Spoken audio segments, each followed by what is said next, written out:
അന്നാസു നിയാമുൻ ഇദാ മാതു ഇൻദബഹു നബീന റസൂലുള്ളാഹി.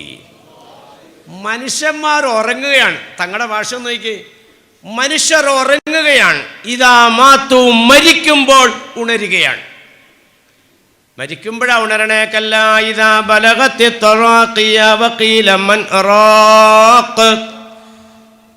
കാലിൻ്റെ പെരുവരുന്നിട്ട് ഇങ്ങോട്ട് അനക്കം നിന്ന് പടച്ചവനെ, കാലനങ്ങുന്നില്ലല്ലോ അല്ലാ, കൈ അനങ്ങുന്നില്ലല്ലോ തമ്പുരാനെ, പടച്ചവനെ അകത്തേക്ക് ശ്വാസം കിട്ടുന്നില്ലല്ലോ റബ്ബേ, വലിച്ചിട്ട് കയറുന്നില്ലല്ലോ റബ്ബേ, തള്ളിയിട്ട് പോകുന്നില്ലല്ലോ റബ്ബേ. വദന്ന അന്നഹുൽ ഫിറാഖ്. മരിക്കുമെന്ന് ഞാൻ ധാരാളം വഴുതു പറഞ്ഞു കൊടുത്തല്ലോ അല്ലാ. ധാരാളം ആളുകൾ മരിക്കുന്നത് കണ്ടല്ലോ പടച്ചവന്. മരണത്തെപ്പറ്റി ഞാൻ അധികം കേട്ടല്ലോ അല്ലാ. അല്ലാഹുവേ, ഞാനും മരിക്കുകയാണല്ലോ റബ്ബേ. അപ്പോഴാണ് ഇയാൾക്ക് ഉറച്ച വിശ്വാസം എന്നെന്നാണ്. ഇതൊക്കെ എൻ്റെ അനുഭവമൊക്കെ അങ്ങനെയൊക്കെ തന്നെയാണ്. ഞാൻ ഇഷ്ടം പോലെ മരണത്തെ പറ്റി വന്നു പറയാറുണ്ട്. പക്ഷേ എൻ്റെ മനസ്സിനെ അത് ചലിപ്പിച്ചിട്ടില്ല. ഞാൻ പറയുമ്പോഴെല്ലാം എൻ്റെ മനസ്സ് ഈ വന്നിരിക്കുന്ന ആൾക്കാരൊക്കെ മരിക്കാനുള്ളതാണ്, അവരെ പറ്റിയാണ് ഈ പറയണത്. അല്ലാണ്ട് ഇപ്പം എനിക്ക് സംഭവമായിട്ടൊരു ബന്ധമില്ല. അങ്ങനെയാണ് എൻ്റെ മനസ്സ് പറയണത്. ഇതെനിക്ക് ഉറപ്പ് വന്നത് എപ്പോഴാണെന്നറിയോ? തൊണ്ടക്കുഴിയിലേക്ക് റൂഹെത്തുമ്പോഴാണ്. അപ്പോഴാണ് മനുഷ്യൻ ഉണരുന്നത്. ഒരു കാര്യമില്ല. ബാബു തൗബ, പശ്ചാത്താപത്തിൻ്റെ വാതിലുകൾ അടയ്ക്കപ്പെടും. ഇന്ദൽ ഖർഖറ, അകത്തേക്ക് ശ്വാസം വലിച്ചിട്ട് കേൾക്കുന്നില്ല, അപ്പൊ ഖറഖറ. പുറത്തേക്ക് ശ്വാസം തള്ളിയിട്ട് പോകുന്നില്ല, അപ്പൊ ഖറഖറ. അതാണ് ഇന്ദൽ ഖർഖറ. അല്ലാഹു തആല ഈ മജ്ലിസിൻ്റെ ബർക്കത്തുകൊണ്ട് ഇവിടെ കൂടിയ നമുക്ക് ആർക്കും, മഹാനായ ഇവിടെ കിടക്കുന്ന വലിയൻ്റെ കറാമത്തുകൊണ്ട് നമുക്ക് ആർക്കും അന്ത്യശ്വാസം വലിക്കുന്ന സന്ദർഭത്തിൽ ഖറഖറ എന്നുള്ള ശബ്ദം പുറത്തേക്ക് ഒരാൾക്കും കേൾക്കാൻ ഇടവരാതെ അല്ലാഹുവേ നീ ഞങ്ങൾക്ക് മൗത്ത് തരണേ തമ്പുരാനെ. നല്ല ഒരു ലക്ഷണം അല്ല എന്നാണ് തങ്ങൾ പഠിപ്പിച്ചെന്നെ. മരിക്കുന്ന സമയത്ത് ഖറഖറ എന്നുള്ളൊരു ശബ്ദം കേൾക്കുന്നത് നല്ല ഒരു ലക്ഷണം അല്ല എന്ന് കരുതി എവിടെയെങ്കിലും ചെല്ലുമ്പോൾ അങ്ങനെ ഒരു ശബ്ദം കേട്ടു എന്ന് കരുതി അടുത്ത ആളോടിങ്ങനെ നിക്കരിച്ചാൽ എന്താപ്പോൾ കാര്യമുണ്ടായേ? ഇല്ല, സക്കാത്തും സൗബൊക്കെ ചെയ്ത ആളാ, അജ്ജ് എത്തരണ ചെയ്തേ, അതേ കിടന്ന് വലിക്കണു, കന്നാലി വലിക്കണമാതിരി. അങ്ങനെ മനസ്സുകൊണ്ട് ചിന്തിക്കരുത്. പിന്നെ എന്ത് ചെയ്യണം? അല്ലോ ആരോടും പറയണ്ട, അല്ലാഹുവേ നീ പുറത്തു കൊടുക്കണേ പടച്ചവനെ. അടുത്ത മിനിറ്റിൽ ഞാൻ എങ്ങനെയാണെന്ന് അറിയില്ല പടച്ചവനെ. നല്ല നിലക്കൊക്കെ ജീവിച്ചു എന്ന് ഞാൻ മനസ്സിലാക്കിയ ഒരാളാണല്ലോ അല്ലാ. അന്ത്യസമയത്ത് മോശമായ ലക്ഷണമാണല്ലോ പ്രകടമാകുന്നത് റബ്ബേ. എനിക്കിങ്ങനെ ഒരു അവസ്ഥ വരുത്താതെ അല്ലാഹുവേ ഈ പാവപ്പെട്ടവനക്കും അല്ലെങ്കിൽ പാവപ്പെട്ടവൾക്കും നീ വിജയം കൊടുക്കണേ, പശ്ചാത്താപം സ്വീകരിക്കണം. അങ്ങനെ ദ്വാരക്ക നമ്മൾ ചെയ്യാനുള്ള പണി അതാണ്. ഈ ആൾക്കാരെ കുറ്റം പറയാനും കളിയാക്കാനും നിൽക്കണ്ട. നമ്മുടെ അവസ്ഥ എന്താ? അതന്നെയല്ല ഇപ്പോൾ ഖുർആൻ പറഞ്ഞേ. പോട്ടെ, ഞാൻ അങ്ങനെ അങ്ങോട്ട് പറഞ്ഞു പോയാൽ പറ്റൂല. ഞാൻ ഓതി ആയത്തും അതീതും പറയണമല്ലോ. ഇവിടെ ആണെങ്കിൽ കള്ളു കുടിക്കരുതെന്നൊക്കെ ഇവിടെ ഇത്ര നേരമൊക്കെ എല്ലാ മുമ്പൊക്കെ പ്രസംഗമൊക്കെ നടന്നേക്കും ചെയ്യണം. കള്ളൊന്നും കുടിക്കാൻ പാടില്ല. അതിന് കള്ളിപ്പോൾ ആരാ ഇപ്പോൾ കുടിക്കണേ? ഇപ്പോൾ കള്ളി ഷാപ്പിലും വല്ലവരും പോകണ്ടോ? ചാര ഷാപ്പിലും വല്ലവരും പോകണ്ടോ? ഒരു മനുഷ്യരും പോകില്ല. പിന്നെ ഇതിനെ പറ്റി പറഞ്ഞതില്ല. വലിയ കുഴപ്പത്തിലൊക്കെ പോണേ. അവിടെ യുക്തിവാദം, ഇവിടെ നിരീശ്വരവാദം, അവിടെ മറ്റത്, ഇവിടെ മറിച്ചത്, അവിടെ ആ സംവാദം, ഇവിടെ ഈ സംവാദം. ഇതൊക്കെ ചായക്കടയിൽ പോയിരുന്ന് വർത്താനം പറയാനും നാട്ടിൽ കൂടെ പറയാനൊക്കെ നടക്കുമ്പോൾ നമ്മുടെ വീടിൻ്റെ ഉള്ളിൽ നിരീശ്വരവാദത്തിൻ്റെ പ്രഖ്യാപനങ്ങളും യുക്തിവാദത്തിൻ്റെ ധ്വനികളും പൊങ്ങി വരുമെന്ന് പരിശുദ്ധ ഖുർആൻ നമുക്ക് പച്ചയായിട്ട് പഠിപ്പിച്ചു വരുമ്പോൾ കണ്ണു തുറക്കാൻ തയ്യാറല്ല. പുറത്തുള്ളവരാരും അന്വേഷിച്ചടക്കുകയാണ്. അവിടെ കഞ്ചാവ്, ഇവിടെ അത്, ഇവിടെ മറ്റത്, അത് മറിച്ചത്, ഇത് മറിച്ചത്. നമ്മുടെ വീട്ടിൽ നമ്മൾ ചോറ് കൊടുത്ത് വളർത്തിയ നമ്മുടെ ചോരയായ മക്കൾ നമ്മുടെ മുഖത്തേക്ക് നോക്കിക്കൊണ്ട് പറയും യുക്തിവാദത്തിൻ്റെയും നിരീശ്വരവാദത്തിൻ്റെയും മുദ്രാവാക്യങ്ങൾ നമ്മുടെ പെരക്കകത്ത് വെച്ച്. ഇതാ ഖുർആൻ പഠിപ്പിച്ചെന്നെ. ഇങ്ങോട്ടൊന്നും നമുക്ക് ശ്രദ്ധിക്കാൻ നേരമില്ല. അപ്പോൾ ശ്രദ്ധിച്ചപ്പോൾ ഞാൻ പറഞ്ഞു വന്നത് എന്താണ്? താക്കോലെടുത്ത് ആ ലോക്കിൽ കൊണ്ടുപോയി ഇടാമെന്ന് നമുക്ക് ഉറപ്പുണ്ടോ? ഈ മനുഷ്യനെ അവിടെ നിന്ന് ജനാസയായിട്ടെടുത്ത് പൊക്കി. ഞാനോടുകൂടിയാണ് ആ ജനാസയോടൊപ്പം ആ വീട്ടിൽ പോയത്. അവിടെ ചെന്ന് നോക്കുമ്പോൾ ഇതാ ഡോറ് പൂട്ടിയിരിക്കുന്നു. അപ്പം ജനാസയുമായിട്ട് ചെന്ന ചില ആളുകൾ പറഞ്ഞു, മയ്യത്തിൻ്റെ പോക്കറ്റിൽ നോക്ക്, താക്കോലുണ്ടാകും. നോക്കുമ്പോൾ ആ ജനാസ, ആ മനുഷ്യൻ ധരിച്ചതായ പോക്കറ്റിനകത്ത് താക്കോല്, ആ താക്കോലെടുത്താണ് ഡോറ് തുറന്നത്. എന്ന് പറഞ്ഞാൽ ഞാൻ നിസ്കരിക്കാൻ പോവുകയാണ്, നീ ഡോർ ലോക്ക് ചെയ്തേരെ. ഭാര്യയോട് പറയാൻ നിൽക്കണ്ട. തിരിച്ചു വരുമ്പോൾ കോളിംഗ് ബെല്ലടിച്ചിട്ട് ഡോറ് തുറക്കാൻ വേണ്ടി കാത്തു നിൽക്കണ്ട. ഞാൻ പോകുമ്പോൾ അങ്ങ് പൂട്ടിക്കൊണ്ടു പോകാം. തിരിച്ചു വരുമ്പോൾ തുറന്നുകൊണ്ടിട്ട് കയറാം. ഇദാ സുബ്ഹത ഫലാ തന്തളിറിൽ മസാ. സൂര്യൻ ഉദിക്കുന്നതിനെ ഇന്ന് നീ കണ്ടാൽ അതേ സൂര്യൻ അസ്തമിക്കുന്നതിനെ കാണാമെന്ന് പ്രതീക്ഷിക്കേണ്ട നബീന റസൂലുള്ളാഹി. ഇത്രയേ ഉള്ളൂ. ഇതാ ജീവിതം. വീട്ടിൽ നിന്ന് കടുവിനാൽ വഴുതു പറഞ്ഞിട്ട് 1:30 വണ്ടിക്ക് തിരിച്ചിങ്ങോട്ട് എത്തിയേക്കാപ്പോൾ 4:30 ആകുമ്പോൾ മോൻ കാറുമായിട്ട് റെയിൽവേ സ്റ്റേഷനിലേക്ക് വന്നേരം എന്നൊക്കെ പറഞ്ഞാൽ പോന്നേക്കണേ. പക്ഷെ കാറ് വരുന്നതിന് മുമ്പ്, എഴുന്നേൽക്കുന്നതിന് മുമ്പ് കടുവിനാൽ തൊട്ട് തന്നെ ആംബുലൻസിൽ ജനാസ പോകാൻ സാധ്യതയുണ്ട്. ഇത് മനസ്സിലാക്കിക്കൊണ്ട് വേണം നിന്ന് വർത്താനം പറയാൻ. വീട്ടിൽ നിന്ന് ഇറങ്ങുമ്പോൾ ഇദാ ഖുംത ഇല സ്വലാത്തി സല്ലു സ്വലാത്ത മുവദ്ദിഇൻ, ഞാൻ എൻ്റെ വീട്ടിൽ നിന്ന് വഅ്ള് കേൾക്കാൻ വേണ്ടി ഇറങ്ങിയാണ് റബ്ബേ, ഇനി തിരിച്ച് ഞാൻ ഈ വീട്ടിലേക്ക് ഹയാത്തോടെ ഇല്ല തമ്പുരാന്. ഞാനിനി കുളിക്കാനാണ് വന്നത്. എൻ്റെ ഡ്രസ്സൊക്കെ ഒന്ന് മാറ്റണം, എനിക്ക് വെള്ള തുണി പുതപ്പിക്കണം, എൻ്റെ തുറക്കപ്പെട്ട ദ്വാരങ്ങളിൽ പഞ്ഞി വെച്ചടയ്ക്കണം, എനിക്ക് വേണ്ടി പ്രത്യേകം തയ്യാറാക്കിയ സുഗന്ധങ്ങൾ പൂശപ്പെടണം. അതിനു വേണ്ടിയിട്ടായിരുന്നു ഞാൻ തിരിച്ച് ഈ വീട്ടിലേക്ക് വരുന്നത്. ആ നിലയ്ക്കൊക്കെ പോയാലേ മനുഷ്യനാവാൻ പറ്റുള്ളൂ. ഈ ഒരു നിലവാരം മനസ്സിൽ നിന്ന് പോയതാണ് പ്രശ്നങ്ങൾക്ക് കാരണം. ബഹുമാനികളെ, താക്കോല് തുറക്കാൻ അയാൾക്ക് പറ്റിയോ? അപ്പൊ ഞാൻ ചോദിക്കട്ടെ, കച്ചവടശാലയിലേക്ക് പോകുന്നത് ലാഭം കിട്ടാനാണ്. ഇനി ലാഭം കിട്ടിയെന്നിരിക്കട്ടെ, അയലക്കങ്കാരൻ്റെ സ്ഥലം മേടിക്കാൻ പറ്റുമോ? ഇനി മേടിച്ചു എന്നിരിക്കട്ടെ, ഈ കെട്ടിടം പൊളിച്ചെറിഞ്ഞിട്ട് വേറെ കെട്ടിടം ഉണ്ടാക്കാൻ പറ്റുമോ? ഇനി ഉണ്ടാക്കിയെന്ന് തന്നെ തീരുമാനിക്കുക. എന്നാൽ ഇപ്പോൾ ഈ പെണ്ണുമ്പിള്ള അമ്മയ്ക്ക് വേറെ പെണ്ണിനെ കെട്ടാൻ. ഇത് ചെറിയ കളിയാളോടെ മതി. എല്ലാവരും അവസാനം ഇപ്പോൾ നിൽക്കണ ആഗ്രഹം ഒരു 18 വയസ്സുള്ളതിനെ കെട്ടണമെന്നാണ്. തന്നെയല്ല നിൻ്റെ കൂട്ടത്തിൽ വല്ല പെമ്പിള്ളേരും കൂടാൻ തയ്യാറാവുമോ? ഇതൊക്കെ ഒന്ന് ചിന്തിച്ചു നോക്കി. അപ്പോൾ ഇതൊന്നും ഒരു മറുപടിയിൽ. പിന്നെ എന്തിന് കച്ചവടം? മറുപടി കിട്ടിയില്ല. പിന്നെ എന്തിനാ കച്ചവടം? മറുപടിയുണ്ട്. നാളെ ഭയാനകമായ മഹ്ശറയിൽ നിന്നെ ഹാജരാക്കപ്പെടുമ്പോൾ ലാ യുഹാസബുൽ അബ്ദു യൗമൽ ഖിയാമത്തി 40 നഫഖാത്തിൻ ലാ യുഹാസബുൽ അബ്ദു യൗമൽ ഖിയാമ. 4 വഴികളിലേക്ക് നീ സാമ്പത്തികമായി ചെലവഴിക്കുന്നതിന് ഒരു കണക്കും നിന്നോട് ചോദിക്കാതെ പ്രതിഫലം നൽകുമെന്ന് പരിശുദ്ധ അഷ്റഫുൽ ഖൽഖ് നബീന റസൂലുള്ളാഹി ബി ഗൈരി ഹിസാബ് എന്ന് ഖുർആൻ പറഞ്ഞില്ലേ? കണക്കില്ലാതെ പ്രതിഫലം തരുന്ന 4 വഴിയിലേക്കുള്ള ചെലവുകളുണ്ട്. അതിന് കണക്കില്ല. ഇതൊരു ഗ്രാമമല്ലേ കടുവിനാൽ എന്ന് പറയുന്നത്. നിങ്ങളുടെ വീട്ടിൽ ഒരു മമ്മാലി തേങ്ങ മേടിക്കാൻ വന്നു. നിങ്ങൾ അവനക്ക് തേങ്ങ എണ്ണി കൊടുത്തു. 30 തേങ്ങ. എന്താടാ വില? ഇങ്ങനെ എടുക്കാൻ പറ്റും? ഞാൻ ഇങ്ങനെ എടുക്കാൻ മാറ്റിയാൽ അങ്ങനെ എടുത്തു. എല്ലാം അവൻ ശരിയാക്കി ചാക്കിനകത്തൊക്കെ വാരി കെട്ടി. ഇതെങ്ങനെയാടാ നീ കൊണ്ടുപോണത്? അത് ആചാരം, എനിക്കിതൊന്ന് പൊക്കിത്തരാവോ? ഇല്ലെങ്കിൽ ആരെക്കൊണ്ടെങ്കിലും ഞാൻ ഒന്ന് പൊക്കിച്ച് തലയിൽ കയറ്റി. ഒന്നും ഇത്രയും തേങ്ങ നീ തലയിലിട്ട് കൊണ്ട് ഒരു ഓട്ടോറിക്ഷ. എൻ്റെ ആചാരം ഇത്. ഓട്ടോറിക്ഷ വിളിച്ചു കൊണ്ടുപോയാൽ ഓട്ടോറിക്ഷയ്ക്ക് കൊടുക്കാനുള്ള കാശ് പോലും കിട്ടൂല. എൻ്റെ കുഞ്ഞുങ്ങൾക്ക് അരി മേടിക്കാൻ വേണ്ടിയിട്ടാണ്. ഞാൻ ചുവന്നോളം കുഴപ്പമില്ല. നീ എന്നാൽ പോലെ അവിടെ അവിടെ വയ്ക്കും. നിനക്ക് ഇതിൻ്റെ കൂടെ എത്ര തേങ്ങയും കൂടെ ചോക്കാൻ പറ്റും? ഞാൻ 50 60 ഒക്കെ തേങ്ങ ഒരുമിച്ച് ചോക്കാറുണ്ട് ആചാര്യ. ഈ ആചാര്യ 30 തേങ്ങയുടെ 30 തേങ്ങയും കൂടെ ഇട്ടുകൊടുത്തു. 60 തേങ്ങ. ഈ ഇട്ടുകൊടുത്തേക്കണ തേങ്ങ ഈ ആദ്യം വിറ്റ തേങ്ങയുടെ മോഡൽ തേങ്ങയല്ല. ഇത് ഇയാൾക്ക് സ്വന്തം ഉപയോഗിക്കാൻ വേണ്ടി വീടിൻ്റെ പുറകുവശത്ത് മാറ്റിയിട്ടാണ് നാളികേരാണ്. അതിൽ നിന്നാണ് 30 കൊണ്ടുവന്ന് കൊടുത്തേക്കണേ. നീ 10-ാം തീയതി പൈസ തരാമെന്നും പറഞ്ഞല്ലേ കൊണ്ടുപോണേ. 10-ാം തീയതി തരുമ്പോൾ ഈ 30 കാശ് തന്നത് കിട്ടോ. മറ്റേ 30 വേണ്ട. കണക്കില്ലാതെ കൊടുക്കുന്നു. മറ്റതിനേക്കാൾ വലിയ നാളികേരം, വില കൊടുത്ത് മേടിച്ചതിനേക്കാൾ മെച്ചപ്പെട്ട നാളികേരാണ് കണക്കില്ലാതെ കൊടുക്കണം. അതിന് പൈസ വേണ്ട, നീ കൊണ്ടുപോക്കോ. ഇതാണ് ലാ യുഹാസബു ലാ തസൂല ഖദമ അബ്ദിൻ ഹത്താ യുസ്അലു അൻ 4 ഖിസാൽ ഔ കമാ ഖാല റസൂലുള്ളാഹി.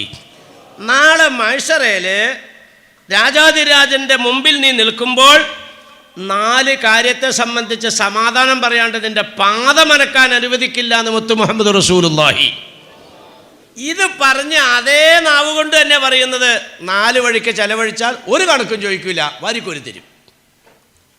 4 കാര്യത്തെപ്പറ്റി സമാധാനം പറയാണ്ട് പാദം അനക്കൂല എന്ന് പറഞ്ഞാൽ അതേ നാവ് തന്നെയാണ് ഇത് മറ്റതും പറയണത്. 4 കാര്യത്തെ സംബന്ധിച്ച് 4 കാര്യത്തെപ്പറ്റി സമാധാനം പറയാണ്ട് പാദം അനക്കാൻ അള്ളാഹ് അനുവദിക്കില്ല. ഒന്നാമത്തത് അൻ മാലിഹി മിൻ ഐന ഖതസബ വഫീമ അൻഫക. നീ എങ്ങനെയാണ് ഈ സമ്പത്ത് ഉണ്ടാക്കിയത്, എങ്ങനെയാണ് ചെലവഴിച്ചത്? കണക്ക് പറയാതെ 1 രൂപ എങ്ങനെ വന്നു, 1 രൂപ എങ്ങനെ പോയി, ഇതൊന്നും നമുക്ക് തോന്നിയാസം ചെയ്യാൻ വേണ്ടി തന്നേക്കണമല്ല. ഈ ദുനിയാവ്, ഈ ലോകത്തെ ജീവിതം ഒരു പരീക്ഷാ ഹാളാണ്. ഖലഖൽ മൗത വൽ ഹയാത ലിയബ്ലുവക്കും അയ്യുക്കും അഹ്സനു അമല. ഇതൊന്നും ശാശ്വതമല്ല ബഹുമാനികളെ. എത്ര സംഭവിച്ചു? ഇതിപ്പോൾ ഒന്നര ആഴ്ചയായി പെരുമ്പാവൂർ മുടിക്കല്ല് നിങ്ങൾ കേട്ടിട്ടുണ്ടാവും. മുടിക്കല്ല് പള്ളിപ്പറമ്പിനകത്ത് ഞാൻ മയ്യത്ത് നിസ്കാരത്തിന് നേതൃത്വം കൊടുത്തു കൊണ്ടുപോയി കുഴിച്ചു അടക്കി. ഒരു 32 വയസ്സായ എന്തോരു ചെറുപ്പക്കാരനാണെന്നല്ലോ, കാരിരുമ്പ് പോലുള്ള ചെറുപ്പക്കാരൻ. 32 വയസ്സ്, ഒരു സൂക്കേടുമില്ല. ജോലിക്ക് പോയ ആ ചെറുപ്പക്കാരൻ ചുമ്മാ അവൾ കഴിഞ്ഞാടി മരിച്ചു. ഈ കഴിഞ്ഞ ഒരു 4 ദിവസം മുമ്പ് ഇടുക്കി ഹൈറേഞ്ചിലെ ചെല്ലിയാമ്പാറ എന്നൊരു സ്ഥലത്ത് അവിടെ ഈ മാനേജ്മെൻറ്റിൻ്റെ ഒരു മീറ്റിംഗ് ഉണ്ടായി. ഈ മദ്രസ, ഈ പള്ളി കമ്മിറ്റിയോ മദ്രസ കമ്മിറ്റിയൊക്കെ പുതുതായിട്ട് ചാർജ് എടുക്കുമ്പോൾ മിനാരം പൊക്കണേ എങ്ങനെയാണെന്നുള്ളത് ഒരു കമ്മിറ്റിക്കാർക്കും പഠിക്കണ്ട. മദ്രസയിൽ മാർബിളിന് എങ്ങനെയാണെന്ന് ഒരു കമ്മിറ്റിക്കാർക്കും പഠിക്കണ്ട. അത് പഠിക്കേണ്ട ആവശ്യമില്ല. ഏത് കൂടെ നടന്ന ആളാണെങ്കിലും പള്ളി കമ്മിറ്റിയിലേക്ക് വന്നു കഴിഞ്ഞാൽ നമുക്ക് മൂത്രപ്പനെ കൂടെ വിളിച്ചു കൊണ്ടാലോടാ, ശരി വിളിച്ചു കൊള്ളിയാം. അതിന് വല്ലതും പഠിക്കണോ? ഒന്നും പഠിക്കണ്ട. എഞ്ചിനീയറെ വിളിക്കുക, കോൺട്രാക്ടറെ വിളിക്കുക. എഞ്ചിനീയർ എങ്ങനെയാണ് പണിയേണ്ടതെന്ന് പറഞ്ഞു തരും, കോൺട്രാക്ടർ പണിത് തരും. നമ്മൾ കാശുണ്ടാക്കിയാൽ മതി. ഇന്ന് കേരളത്തിൻ്റെ അവസ്ഥ 80% മാനേജ്മെൻറ്റും ഇതുപോലെ പ്രവർത്തിച്ചുകൊണ്ടിരിക്കുമ്പോൾ പുതിയതായി കയറി വരുന്ന ഒരു കമ്മിറ്റിക്ക് മദ്രസ സംവിധാനം എങ്ങനെ കൊണ്ടുപോകണം അറിയില്ല. അവിടെ എങ്ങനെയാണ് അധ്യാപകരെ നിയമിക്കേണ്ടത്, എങ്ങനെയാണ് ക്ലാസ്സുകൾ കൊണ്ടുപോകേണ്ടത്, എങ്ങനെയാണ് കുട്ടികളെ ശ്രദ്ധിക്കേണ്ടത്, ഇത് ഒരു 80% മാനേജ്മെൻറ്റിനും അറിയില്ല. ഇതിൻ്റെ പേരിൽ മദ്രസ രംഗം വളരെ അപകടത്തിലാണ്. ഇത് മനസ്സിലാക്കിയ ദക്ഷിണ കേരള ഇസ്ലാം മത വിദ്യാഭ്യാസ ബോർഡ് വളരെ അടിയന്തരമായി, ഇപ്പോൾ ഒരു 6-7 മാസം കഴിഞ്ഞു, ഈ ചാരുമൂട് മേഖലയിൽ ഇവിടുത്തെ നമ്മുടെ ഹുസൈൻ സാഹിബൊക്കെ ഒന്ന് പങ്കെടുത്തിട്ടുണ്ടായി. ഒരു 6-7 പേജ് വരുന്നൊരു ഫയല് മാനേജ്മെൻറ്റിന് ഇതെങ്ങനെ പഠിപ്പിച്ചങ്ങോട്ട് കൊടുക്കുകയാണ്. ഇത് ഇന്ന നിലയ്ക്കാണ് മദ്രസ കൊണ്ടുപോകേണ്ടത്, ഇന്ന നിലയ്ക്കാണ് സംവിധാനിക്കേണ്ടത് എന്നൊക്കെ പറഞ്ഞ് ഇത് പഠിപ്പിച്ചു കൊടുക്കുകയാണ്. അങ്ങനെ ആ ഫയല് പഠിപ്പിച്ചു കൊടുക്കുന്ന ഒരു കാര്യത്തിന് ഒരു 4 ദിവസം മുമ്പ് ഞാൻ ചെല്ലിയാമ്പാറയിൽ ചെന്നപ്പോൾ പരിപാടി കഴിഞ്ഞിറങ്ങി പറഞ്ഞു, ഉസ്താദെ ഇതെൻ്റെ വീടാണ്, ഒന്ന് കയറി ഒരു ഫാത്തിഹ ദുആ ചെയ്യണം. ഞാൻ ചെന്തി, എൻ്റെ മോള് +2 പഠിച്ചുകൊണ്ടിരുന്ന മോള് സ്കൂളിൽ വെച്ച് കുഴഞ്ഞാടി മരിച്ചു. +2 പഠിക്കുന്ന മോള്, മൂത്ത മോള്, കണ്ണീര് വീഴുകയാണ്. ജനങ്ങളെ 28 വയസ്സുള്ള ഡോക്ടർ, അവൾ 3 മാസം ഗർഭിണിയാണ്, ഡോക്ടർ, വനിതാ ഡോക്ടർ, ഒരസുഖവുമില്ല. ഞങ്ങളുടെ അടുത്ത എറണാകുളം ജില്ലയിൽ തന്നെ വല്ലാരങ്ങൾ എന്ന് പറയുന്ന സ്ഥലത്തിൻ്റെ പേര്, ചുമ്മാ അങ്ങ് മറിഞ്ഞാടി മരിച്ചു. ഞാനിവിടെ ചെറുപ്പക്കാരികളെ, ഞാൻ നരച്ച എന്നെ പോലുള്ളവരോടല്ല പറയുന്നത്, ചെറുപ്പക്കാരികളെ, കമ്മിൻ ഫതായും അസ്ബാഹു ആമിനാ വഖദ് നുസിജത് അക്ഫാലുഹു വഹുവ ലാ യദ്രി. നമുക്കുള്ള കഫൻ തുണികൾ നെയ്ത് വെച്ചിരിക്കുന്നു മോനെ മോളേ. അപ്പം ഈ ലോകം അല്ലാഹു സുബ്ഹാനഹു വ തആല ഒരു പരീക്ഷാ ഹാളാക്കിയിട്ടാണ് നമുക്ക് ചിത്രീകരിച്ചത്. ഒരു പരീക്ഷാ ഹാളാ. ഈ 2 ക്വസ്റ്റ്യനാണ് ഈ പരീക്ഷാ ഹാളിൽ തരുന്നത്. 2 ചോദ്യമുള്ളൂ. ഈ 2 ചോദ്യങ്ങൾ തന്നിട്ടാണ് മറുപടി ചോദിക്കുന്നത്. അതിൽ ഒരു ചോദ്യം സമ്പത്താണ്, മറ്റൊരു ചോദ്യം സന്താനങ്ങളാണ്. ഇന്നമാ അംവാലുക്കും വ ഔലാദുക്കും ഫിത്ന. നിങ്ങൾക്ക് അല്ലാഹു തആല കുറച്ച് പൈസ തന്നിട്ട് പരീക്ഷിക്കുകയാണ്, നിങ്ങൾക്ക് അല്ലാഹു തആല മക്കളെ തന്നിട്ട് പരീക്ഷിക്കുകയാണ്. ഇത് രണ്ടും നമ്മുടെ ആരുടെയും കഴിവുകൊണ്ടിട്ടുണ്ടാകുന്നതല്ല. നിങ്ങളങ്ങനെ ധരിക്കരുത്. അങ്ങനെയാണെങ്കിൽ കോടീശ്വരന്മാരായ ബിസിനസ്സുകാർ ആത്മഹത്യ ചെയ്യൂല. കാശുണ്ടാക്കുന്നതാണെങ്കിൽ, പണം നമ്മൾ ഉണ്ടാക്കുന്നതാണെങ്കിൽ വലിയ വലിയ കോടീശ്വരന്മാരാകുന്ന ബിസിനസ്സുകാർ ആത്മഹത്യ ചെയ്യേണ്ട ആവശ്യമില്ല. അവർക്ക് കാശുണ്ടാക്കിയാൽ മതി. മക്കളെന്ന് പറയുന്നത് ആരോഗ്യം കൊണ്ടും സൗന്ദര്യം കൊണ്ടും ഉണ്ടാകുന്നതാണെങ്കിൽ ഈ ലോകത്തൊറ്റ ആരോഗ്യവാന്മാരും സൗന്ദര്യവതികളും എനിക്ക് മക്കളില്ലല്ലോ എന്നുള്ള വിലാപവുമായിട്ട് നടക്കുമായിരുന്നില്ല. നമ്മൾ കാണും. സല്ലല്ലാഹു അലൈഹി വസല്ലം തങ്ങൾ പറഞ്ഞു, ഈദിനെ സംബന്ധിച്ച് നാളെ ചോദ്യം ചെയ്യപ്പെടും. അമ്മാ ബിനിഅമത്തി റബ്ബിക, പിന്നെ അല്ലാഹു സുബ്ഹാനഹു വ തആല നിങ്ങൾക്ക് ചെയ്ത അനുഗ്രഹങ്ങളെ സംബന്ധിച്ച് ചോദ്യം ചെയ്യപ്പെടും. ഒരു കാരക്കക്കീറിനെ പറ്റിയപ്പോൾ ഇത് പറഞ്ഞു.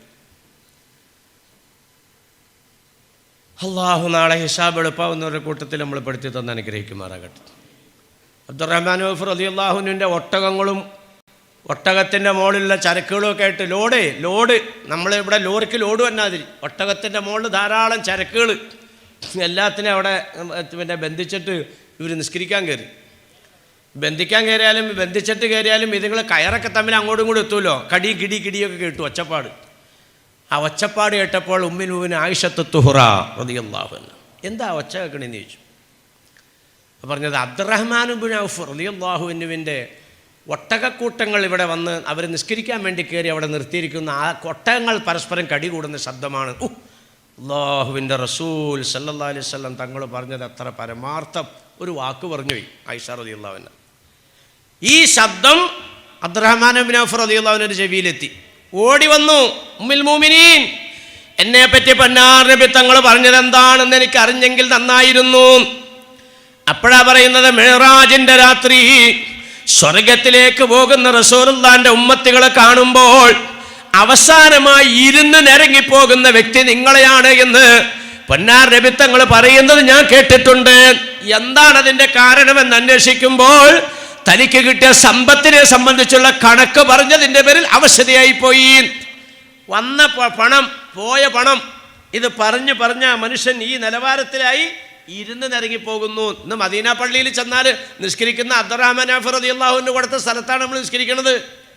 ആ മനുഷ്യന്റെ അവസ്ഥ ഇപ്പം കേട്ടത്. ഉടനെ ഉമ്മുൽ മുഅ്മിനീൻ ആയിഷ റളിയല്ലാഹു അൻഹയോട് പറഞ്ഞു, ഉമ്മുൽ മുഅ്മിനീൻ, ആ നിൽക്കുന്ന മുഴുവൻ ഒട്ടകങ്ങളും അതിൻ്റെ പുറത്തിരിക്കുന്ന മുഴുവൻ ചരക്കും ഞാൻ ബഹുമാനപ്പെട്ട ഉമ്മുൽ മുഅ്മിനീൻ ആയിഷ റളിയല്ലാഹു അൻഹയെ ഏൽപ്പിക്കുകയാണ്. ദീനിൻ്റെ പേരിൽ അത് ഇഷ്ടമുള്ള വഴിക്ക് നിങ്ങൾക്ക് ചെലവഴിക്കാം. ഒറ്റ കണക്ക് പറഞ്ഞാൽ മതിയല്ലോ. ഷാമിൽ നിന്ന് വന്ന മുഴുവൻ ഒട്ടകങ്ങളും അതിൻ്റെ പുറത്തുള്ള മുഴുവൻ ചരക്കുകളും ഞാൻ ആയിഷ ബീവിനെ ഏൽപ്പിച്ചു റബ്ബേ. ഒരു കണക്ക് പറഞ്ഞാൽ മതിയല്ലോ. ബാബാ മുസ്ലിയാരെ പോലെ പിടിച്ചു ഇങ്ങനെ കൂട്ടി വയ്ക്കുമല്ല, മേത്തുനിന്ന് കളയാണ്. കണക്ക് പറയാൻ പറ്റൂല. അല്ലാഹുവേ പാവങ്ങളായ ഞങ്ങൾക്കൊന്നും നാളെ നാശത്തിലാകുന്ന, നാളെ ഫിത്നയിലാകുന്ന 1 രൂപയുടെ സമ്പാദ്യം പോലും ഞങ്ങളുടെ ആരുടെയും സമ്പത്തിൽ കടന്നു വരാതെ കാത്തുരക്ഷിക്കണേ തമ്പുരാനെ. വലിയ പ്രശ്നമാണ് കൂടുന്തോറും. അപ്പം എന്താ പറഞ്ഞു വന്നത്? 1 രൂപ എങ്ങനെ വന്നു എങ്ങനെ പോയി എന്ന് പറയണമെന്ന് പറഞ്ഞ അതേ നാവ് കൊണ്ട് പറയുന്നു, 4 വഴിക്ക് ചെലവഴിച്ചതിന് കണക്കേ വേണ്ട, കണക്ക് പറയണ്ട, ചോദിക്കൂല.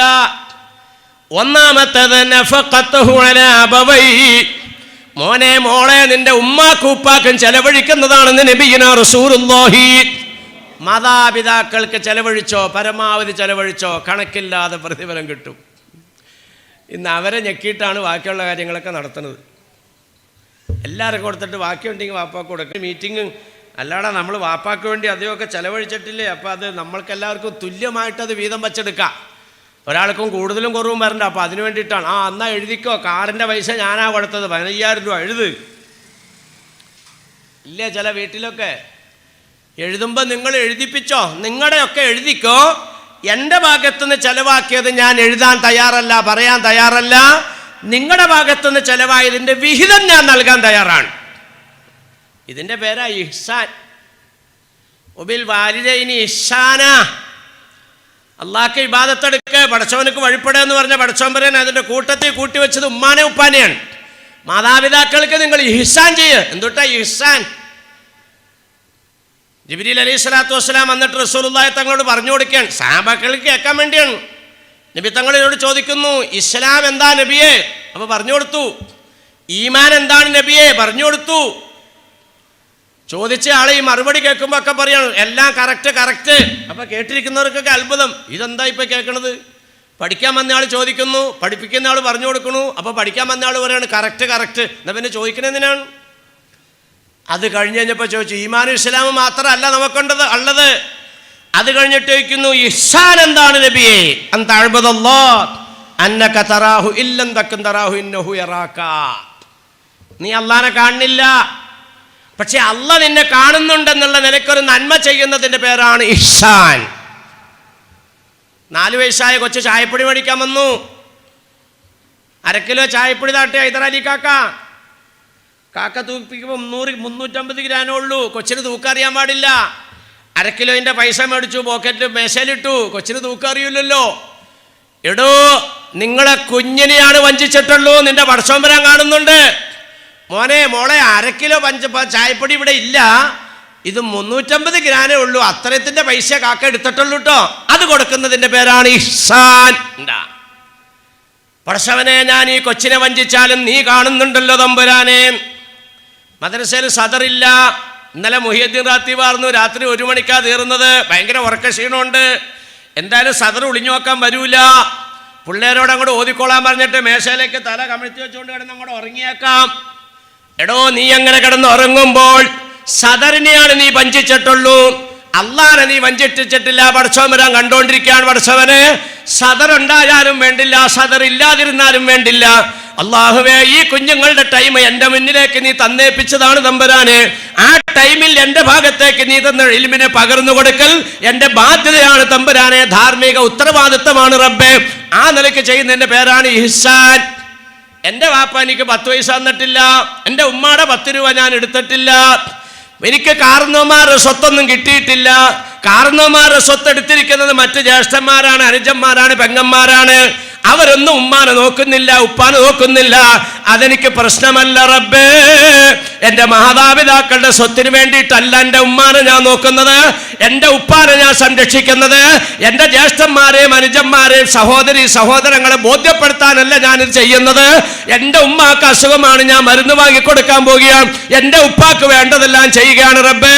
ഞാൻ അതിൽ കൂടി ആഗ്രഹിക്കുന്നത് നിന്റെ ഭാഗത്തു നിന്നുള്ള പ്രീതിയാണ് തമ്പുരാനെ. അതിൻ്റെ പേരാണ് ഇഹ്സാൻ. അപ്പാക്കും ഉമ്മാക്കും വേണ്ടി ചെയ്യാൻ ഇത് കൂട്ടി ഇതിലേക്ക് വെച്ചാണ് ഇഹ്സാൻ. അല്ലാഹ് പടച്ചവനെ, ഉമ്മ ഉപ്പ കാരണമായി സ്വർഗത്തിൽ പ്രവേശിക്കുന്ന മക്കളുടെ കൂട്ടത്തിൽ അല്ലാഹ് ഇവിടെ കൂടിയ കുഞ്ഞുങ്ങളെ മക്കളെയൊക്കെ അല്ലാഹുവേ നീ കബൂലാക്കണേ തമ്പുരാനെ. അപ്പോൾ പോട്ടെ, എന്താ പറഞ്ഞു വന്നത്? നാളെ വിചാരണ കോടതിയിൽ ഒരു കണക്കും ചോദിക്കാതെ വാരിക്കോരി തരുന്ന നന്മയാണ് ഉമ്മാക്കും ഉപ്പാക്കും വേണ്ടി ചെലവഴിച്ച സമ്പത്ത് എന്ന് നബീന റസൂലുള്ളാഹി. രണ്ടാമത്തേത് നഫഖത്തുഹു അലാ ഇയാലിഹി. പെണ്ണുമ്പിള്ളയുടെ കഴുത്തിന് പിടിക്കണ്ട, മക്കളെ വയറ് പട്ടിണിയാക്കണ്ട. ഭാര്യയ്ക്കും മക്കൾക്കും ചെലവഴിക്കുന്നത് നാളെ കണക്കില്ലാതെ പ്രതിഫലം തരുന്ന രണ്ടാമത്തെ ചെലവാണെന്ന് നബിയുനാ റസൂലുള്ളാഹി. രണ്ടാമത്തെ ചെലവ്. അവ 2 വഴിക്കുള്ള സമ്പത്തിൻ്റെ ചെലവ്. ഒന്ന് ഉമ്മ ഉപ്പ, മറ്റൊന്ന് ഭാര്യ മക്കൾ. ഇവർക്ക് വേണ്ടി ചെലവഴിക്കുന്നതിന് കണക്ക് ചോദിക്കൂല, കണക്ക് ചോദിക്കാതെ പ്രതിഫലം നൽകും. അപ്പൊ എന്തിനാ കച്ചവടം ചെയ്യാൻ പോണ? മറുപടി കിട്ടിയ ഉറങ്ങാത്തവർക്ക് മറുപടി കിട്ടി, ഉറങ്ങിയവർക്ക് മറുപടി കിട്ടിയിട്ടുണ്ടാവില്ല. അല്ല വാമശിലാരെ, ഇനിയിപ്പോൾ പരിപാടി തുടങ്ങിയിട്ടല്ലേ ഉള്ളൂ, അത് ഞങ്ങളാരും ഉറങ്ങിയിട്ടില്ലല്ലോ. ഉറങ്ങിയപ്പോൾ മോശിലാർക്ക് ഞങ്ങളുടെ നേരെയല്ലേ നിങ്ങൾ ഇരിക്കുന്നത്. അത് ഞാൻ അങ്ങനെ പറയാൻ കാരണം, ഞാൻ ഒരു സ്ഥലത്ത് വളർന്നു നിന്നപ്പോൾ ഒരു കാക്ക എനിക്കൊരു ഇൽമു പഠിപ്പിച്ചു.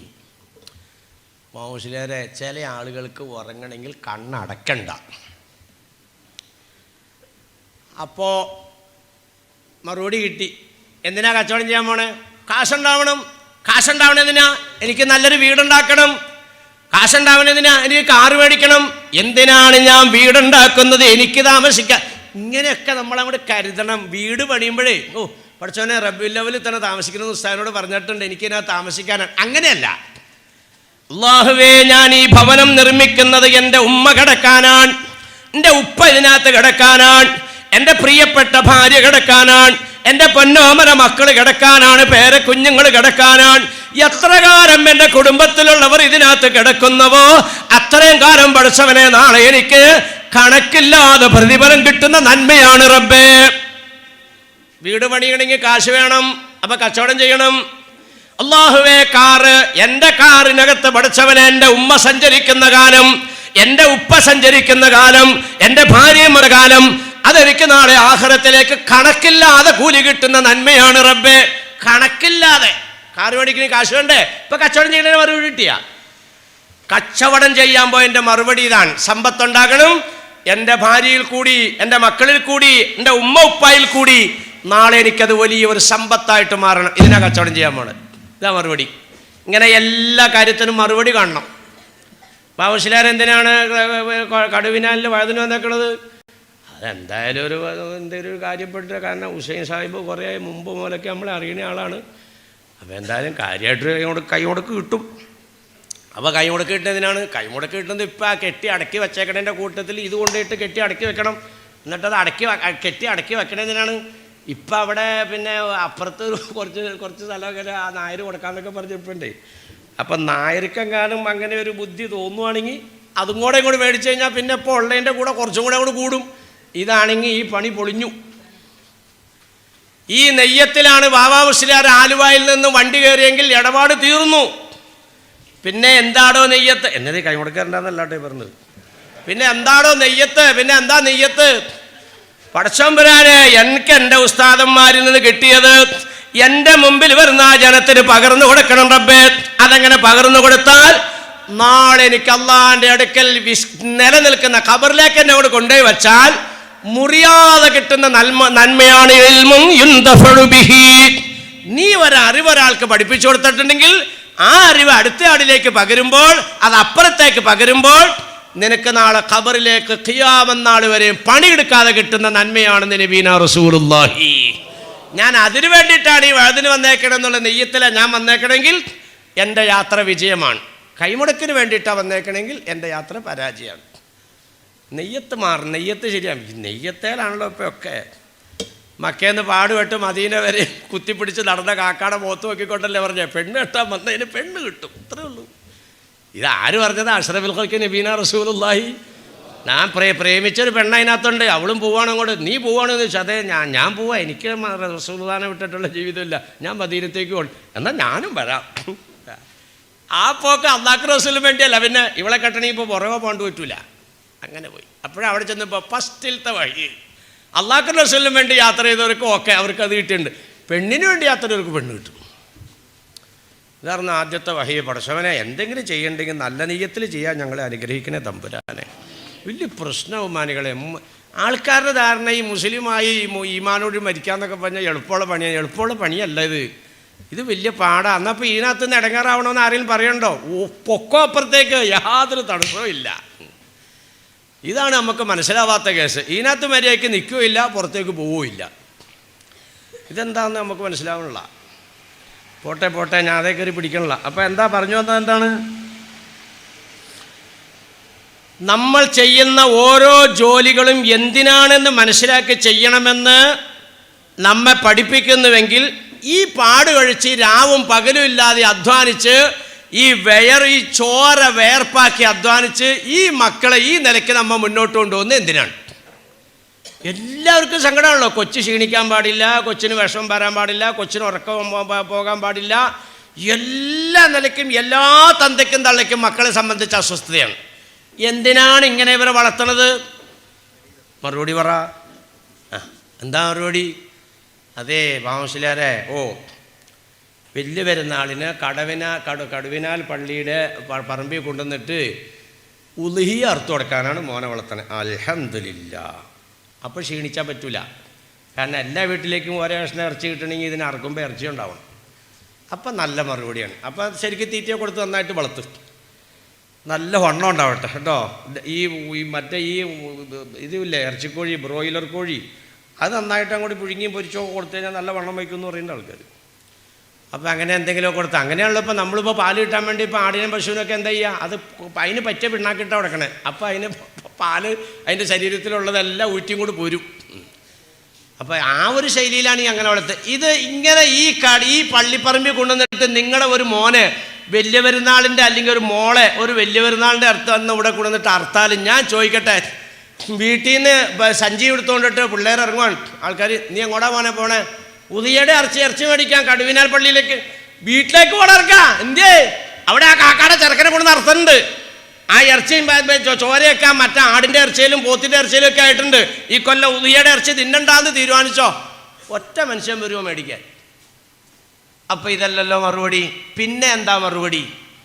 മക്കളെ ഞാൻ സംരക്ഷിക്കുന്നത്, ഞാൻ ഓമനിക്കുന്നത്, ഞാൻ വളർത്തുന്നത് റബ്ബേ മൻ ഖറഅൽ ഖുർആൻ വഅമില ബിമാ ഫീ അൽബസല്ലാഹു വാലിദൈഹി താജൻ യൗമൽ ഖിയാമ ലൗഹു അയ്സന മിൻ ലൗഹി ശംസി. മക്കളെ വളർത്തുന്നതിൻ്റെ വ്യക്തമായ മറുപടി. പഠിച്ചവനെ, ഞാൻ എൻ്റെ മോനെ വളർത്തുന്നത്, ഞാൻ എൻ്റെ മോളെ വളർത്തുന്നത് നാളെ മനുഷ്യരേൽ മനുഷ്യന്മാരിങ്ങനെ തട്ടോട്ടം ഓടുകയാണ്. ഇപ്പം എന്ത് പറഞ്ഞാലും യുക്തിവാദികളുടെ സംസാരത്തിന് മറുപടി പറഞ്ഞിട്ടൊക്കെ ഇപ്പോൾ പ്രസംഗിക്കാൻ പറ്റുള്ളൂ. അപ്പം അതിനുള്ള സമയം ഇവിടെ ഇല്ല. ഞാൻ ഇപ്പം എന്തായാലും ഇപ്പോൾ വിശ്വാസികളോട് പറയുന്നു എന്നുള്ള നിലയ്ക്ക് മനുഷ്യരെ ഉണ്ടോ എന്നുള്ള യുക്തിപരമായിട്ട് ഇവിടെ സമർത്ഥിക്കണമല്ലോ, അതിന് ടൈം വേണ്ടി വരും. ഇപ്പം അങ്ങനത്തെ കാലമാണേ. എന്ത് പറഞ്ഞാലും അതിനപ്പം മറുപടി ഉണ്ട് ഓരോ കാര്യങ്ങൾക്കും. യുക്തിവാദം നിരീശ്വരവാദം അതിൻ്റെ മൂർധന്യാവസ്ഥയിൽ വളർന്നു നിൽക്കുകയാണ് ഇപ്പോൾ ലോകത്ത്. പക്ഷേ ഇവിടെ എല്ലാം സംഭവിച്ചുകൊണ്ടിരിക്കുന്നത്. അതിനാണ് നമ്മളിവിടെ ഈ വിഷയം, ഞാൻ യഥാർത്ഥത്തിൽ ഈ വിഷയം ഇവിടെ എടുക്കാൻ കാരണം, ഞാൻ ഓതി വെച്ച ആയത്ത് അത് തന്നെയാണ്. പക്ഷേ യുക്തിവാദത്തിനെ സംബന്ധിച്ചുള്ള വിശദീകരണത്തിലേക്ക് ഞാൻ പോണില്ല. ഇന്ന് ഈ യുക്തിവാദത്തിൻ്റെയും നിരീശ്വരവാദത്തിൻ്റെയും സംവാദങ്ങൾ നിങ്ങളെടുത്ത് നോക്കിക്കോ, ശ്രദ്ധിച്ചേ എല്ലാവരും. എവിടെ യുക്തിവാദികളുടെ സംവാദം നടക്കുന്നു, നിരീശ്വരവാദത്തിൻ്റെ സമ്മേളനം നടക്കുന്നു, അവിടെയെല്ലാം ഇപ്പോൾ മതം മനുഷ്യന് എന്തിന്, മതം മനുഷ്യനെ മയക്കുന്ന കറുപ്പ്, ഇങ്ങനെ പല അഡ്രസ്സിൽ നിന്നും വരുന്നുണ്ട്. ഇവിടെയൊക്കെ നിങ്ങൾ ശ്രദ്ധിച്ചോട്ടോ, നിങ്ങളെല്ലാം ഇത് ശ്രദ്ധിച്ചോ. ഈ നിരീശ്വരവാദത്തിൻ്റെയും യുക്തിവാദത്തിൻ്റെയും സംവാദങ്ങൾ നടക്കുന്നിടത്തിൽ അവിടെ സംസാരിക്കുന്ന, ആക്ഷേപിക്കുന്ന, കുറ്റപ്പെടുത്തുന്ന ഏക മതം പരിശുദ്ധ ഇസ്ലാം. ഞാൻ ചോദിക്കട്ടെ, ഇവിടെ വേറെ ഇസ്ലാം മാത്രമാണോ മതങ്ങളുള്ളൂ? വേറെ ഒരു മതത്തെ സംബന്ധിച്ചും അവിടെ പരാമർശിക്കപ്പെടില്ല. ഒരു മതത്തിൻ്റെ ആചാര്യന്മാരെ സംബന്ധിച്ചും അവിടെ സംസാരിക്കപ്പെടില്ല. അവിടെ ആക്ഷേപിക്കപ്പെടുന്ന ഏക വ്യക്തി അഷ്റഫുൽ ഖൽഖ് നബീന റസൂലുള്ളാഹി. എടുത്തു നോക്കിക്കോ, ഇസ്ലാമിനെയും നബിത്തങ്ങളെയും മാത്രം ആക്ഷേപിക്കുന്ന സംവാദങ്ങളാണ് നിരീശ്വരവാദത്തിൻ്റെയും യുക്തിവാദത്തിൻ്റെയും വേദികൾ നമ്മൾ കാണുന്നത്. അവിടെ സംബന്ധിക്കുന്നതായ ആളുകളോ, പരിപാടി നടത്തുന്നവനാകട്ടെ, സംഘാടകനാകട്ടെ, സംഘടിപ്പിക്കപ്പെടുന്നവരാകട്ടെ, ആരുമാകട്ടെ, അവിടെ വരുന്നതിൽ 90% എക്സ് മുസ്ലിങ്ങളാണ്. ഇതിൽ നിന്ന് പോയവരാ. ക്രിസ്തു മതത്തിൽ നിന്നും, ഹിന്ദു മതത്തിൽ നിന്നും, ജൈന മതത്തിൽ നിന്നും, സിഖ് മതത്തിൽ നിന്നും അങ്ങനെയൊന്നും വന്നവരല്ല. 90% മുസ്ലിം സമുദായത്തിൻ്റെ വക്താക്കളായിരിക്കും. ആക്ഷേപിക്കപ്പെടുന്നതെല്ലാം അഷ്റഫുൽ ഖൽഖ് നബീന റസൂലുള്ളാഹി. ഞാൻ ചോദിക്കട്ടെ, നിങ്ങൾ എവിടെയെങ്കിലും കേട്ടിട്ടുണ്ടോ, എവിടെയെങ്കിലും യേശു ക്രിസ്തു പിതാവില്ലാതെ ജനിച്ച ജാരസന്തതിയാണ്? ഏതെങ്കിലും ഒരു യുക്തിവാദത്തിൻ്റെ സദസ്സിൽ നിങ്ങൾ കേട്ടിട്ടുണ്ടോ? യേശു ക്രിസ്തു എന്ന് പറയുന്ന ആ വ്യക്തിക്ക് യഥാർത്ഥത്തിൽ പിതാവുണ്ടോ? പിതാവില്ലാതെ ഒരു ജനിച്ച ആ വ്യക്തിയെ സംബന്ധിച്ച് ഇങ്ങനെ ഒരു പരാമർശം നിങ്ങൾ കേട്ടിട്ടുണ്ടോ? നമുക്ക് പറയാൻ പാടില്ല, യുക്തിവാദികൾ പറയും. നിങ്ങൾ കേട്ടിട്ടുണ്ടോ? രാമൻ രാവണനെ കൊന്ന കൊലയാളിയാണ്, രാമൻ കൊലയാളിയാണ് എന്ന് ഈ ആകാശത്തിൻ്റെ താഴെ നിങ്ങൾ എവിടെയെങ്കിലും കേട്ടിട്ടുണ്ടോ? അതാ ഞാൻ പറഞ്ഞ, ഞാൻ ഇതിലേക്ക് പോണില്ല. ഈ പറയപ്പെടുന്നവിടത്തെല്ലാം ആക്ഷേപിക്കപ്പെടുന്ന മതം പരിശുദ്ധ ഇസ്ലാം. ബാക്കിയൊന്നും ആർക്കും മതമല്ല. എന്തുകൊണ്ടാണ് ബഹുമാനികളെ ഇത് ആക്ഷേപിക്കപ്പെടുന്ന ഏക വ്യക്തി നബീന റസൂലുള്ളാഹി സ്വല്ലല്ലാഹി അലൈഹി വസല്ലം? എന്തുകൊണ്ടാണ് ബഹുമാനികളെ ഇത്? ഒറ്റ മറുപടി ഉള്ളൂ അതിന്. വദ്ദ കസീറും മിൻ അഹ്ലിൽ കിതാബി ലയറുദ്ദൂനകും മിൻ ബഅദി ഈമാനികും കുഫാറൻ ഹസദാ. ഹസദാ, അതാ വിഷയമുള്ളൂ. മുസ്ലിങ്ങളെ, നിങ്ങളുടെ ഈ സംസ്കാരം, ഇസ്ലാമിൻ്റെ വിശ്വാസവും ഇസ്ലാമിൻ്റെ ആദർശവും ഇസ്ലാമിൻ്റെ സംസ്കാരവും ബുദ്ധിക്ക് ഇണങ്ങുന്നതാണ്, യുക്തിക്ക് നിരക്കുന്നതാണ്, പ്രകൃതിക്ക് യോജിക്കുന്നതാണ്. ബാക്കി ഏത് മതത്തിൻ്റെ വിശ്വാസവും സംസ്കാരവും ആദർശവും ബുദ്ധിക്ക് യോജിക്കുന്നില്ല, യുക്തിക്ക് ഇണങ്ങുന്നില്ല, പ്രകൃതിയോട് താരമ്യപ്പെടുന്നില്ല. ഇവിടെയൊക്കെ പ്രശ്നമാണ്. കാരണം അത്രമാത്രം വിഡ്ഢിത്തരങ്ങളാണ് വിളിച്ചു പറയുന്നത്.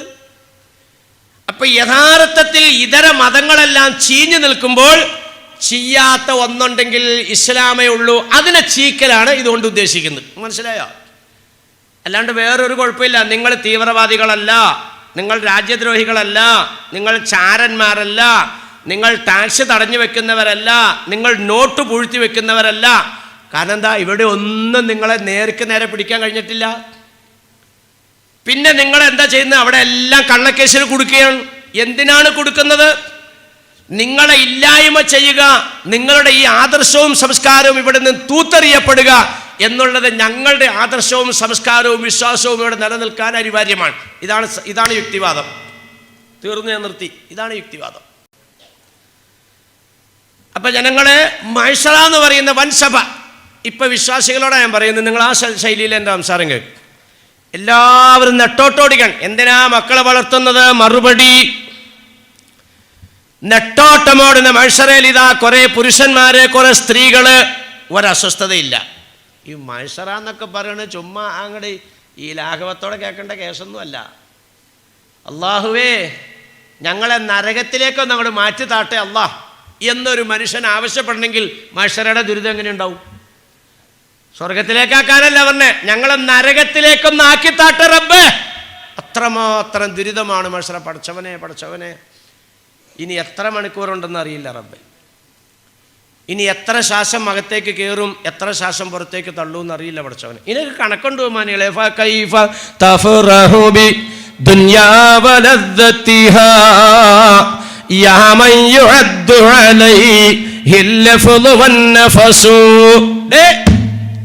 അകത്തേക്ക് വലിക്കുന്ന ശ്വാസത്തിന് കണക്കുണ്ട്, പുറത്തേക്ക് തള്ളുന്ന ശ്വാസത്തിന് കണക്കുണ്ട്. ആ കണക്കങ്ങോട്ട് തീർന്നാൽ അകത്തേക്ക് വലിച്ചിട്ട് കയറുന്നില്ല, പുറത്തേക്ക് തള്ളിയിട്ട് പോകുന്നില്ല.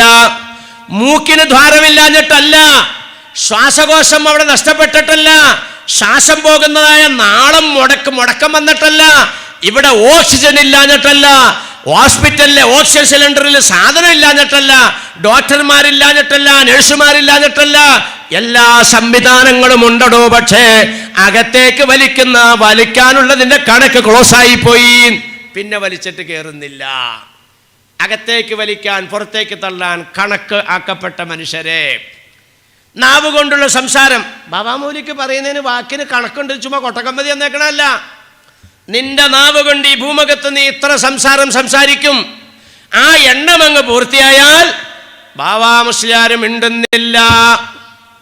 വായ തുറന്നു നോക്കിയപ്പോൾ നാക്ക് പൂർണ്ണമായി കിടക്കുന്നുണ്ട്, ഞരമ്പുകളെല്ലാം ഓക്കെയാണ്, ബ്ലഡുകളെല്ലാം യഥാവിധി ഒഴുകിക്കൊണ്ടിരിക്കുന്നുണ്ട്. പക്ഷേ സംസാരം വരുന്നില്ല, വർത്തമാനം ക്ലോസായി പോയി. എണ്ണം ക്ലോസ് ആവുന്നതിന് മുമ്പ് പരമാവധി അള്ളാഹുവിന്റെ പൊരുത്തത്തിലുള്ള ദിക്റുകൾ, തസ്ബീഹുകൾ, തഹ്ലീലുകൾ പറയാൻ, സലവാത്തുകൾ ആവർത്തിക്കാൻ ഞങ്ങളുടെ നാവിന് ഭാഗ്യം തരണേ പടച്ചവനെ. ഇങ്ങനെ ശബ്ദം കണക്കാക്കപ്പെട്ടവനെ, ശ്വാസം കണക്കാക്കപ്പെട്ടവരെ, നിങ്ങൾ ഭൂമുഖത്ത് എങ്ങനെയാണ് സന്തോഷിക്കുക? അതാണ്. ആനന്ദിക്കാൻ നമുക്ക് കഴിയില്ല. ഇവിടുത്തെ രസങ്ങളും ഇവിടുത്തെ സുഖങ്ങളും ആനന്ദങ്ങളും കണ്ടിട്ട് എങ്ങനെയാണോ നിങ്ങൾ സന്തോഷിക്കുന്നത്?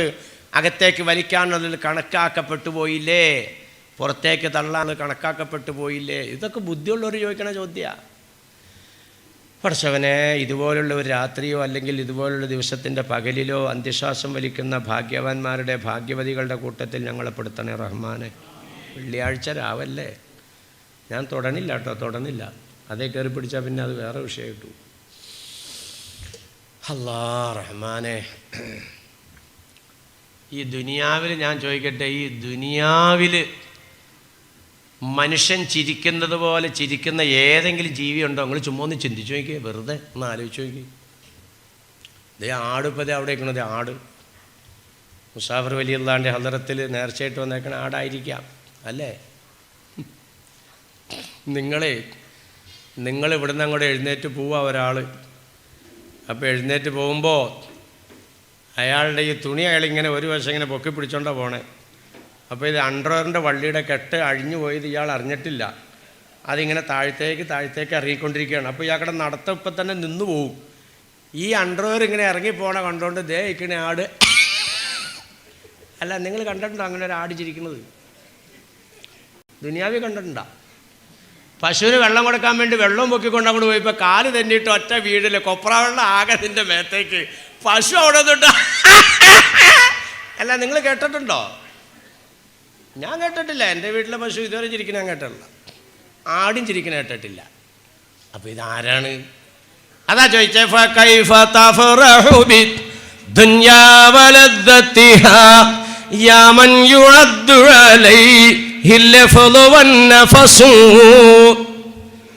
അള്ളാഹുവേ, പുഞ്ചിരിച്ചുകൊണ്ട് മരിക്കാനുള്ള ഭാഗ്യം തരണേ തമ്പുരാനെ. പൊന്നാനവി തങ്ങളുടെ ചിരി അങ്ങനെയായിരുന്നാണ്. ഭയങ്കര സന്തോഷമൊക്കെ കണ്ടു കഴിഞ്ഞാൽ ഈ മുൻവശത്തെ 2 പല്ലിൻ്റെ ആ ഒരല്പം പ്രകാശം പുറത്ത് കാണും. അതാ ഏറ്റവും വലിയ ചിരി. അങ്ങനെ ദുനിയാവിൽ ജീവിക്കാൻ ഈ പൊട്ടനെ കൊണ്ട് സാധിക്കുമോ? ഞാൻ എന്തെങ്കിലും കണ്ടു കഴിഞ്ഞാൽ ഹിപ്പോപ്പൊട്ടാമസ് വിളിക്കണവർ എൻ്റെ വായങ്ങ് പൊളിഞ്ഞോളൂ. ചിരി അത് തന്നെ. അല്ലാഹു അക്ബർ. അല്ലാ പഠിച്ചവനെ, ഇനി എത്ര സമയമുണ്ടെന്ന് അറിയില്ല ബഹുമാനികൾ.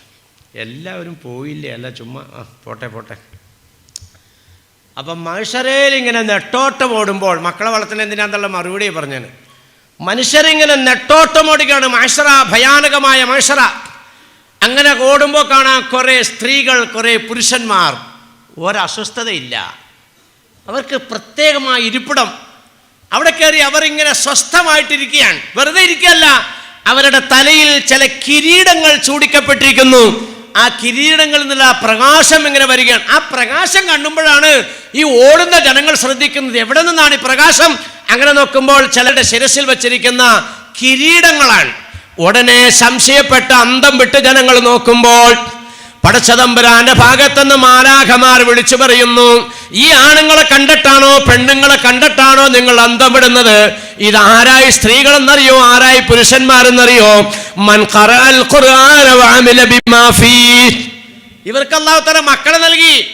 ആ മക്കൾക്ക് അവർ പരിശുദ്ധ കലാമിന്റെ ഇൽമു പഠിപ്പിച്ചു കൊടുത്തു.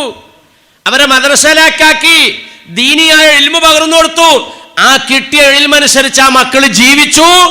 അങ്ങനെ ജീവിച്ചതിന്റെ പേരിൽ അള്ളാഹു ആദരവ് നൽകിയ മാതാക്കളാണ്, പിതാക്കളാണെന്ന് നബിയുനാ റസൂലുള്ളാഹി.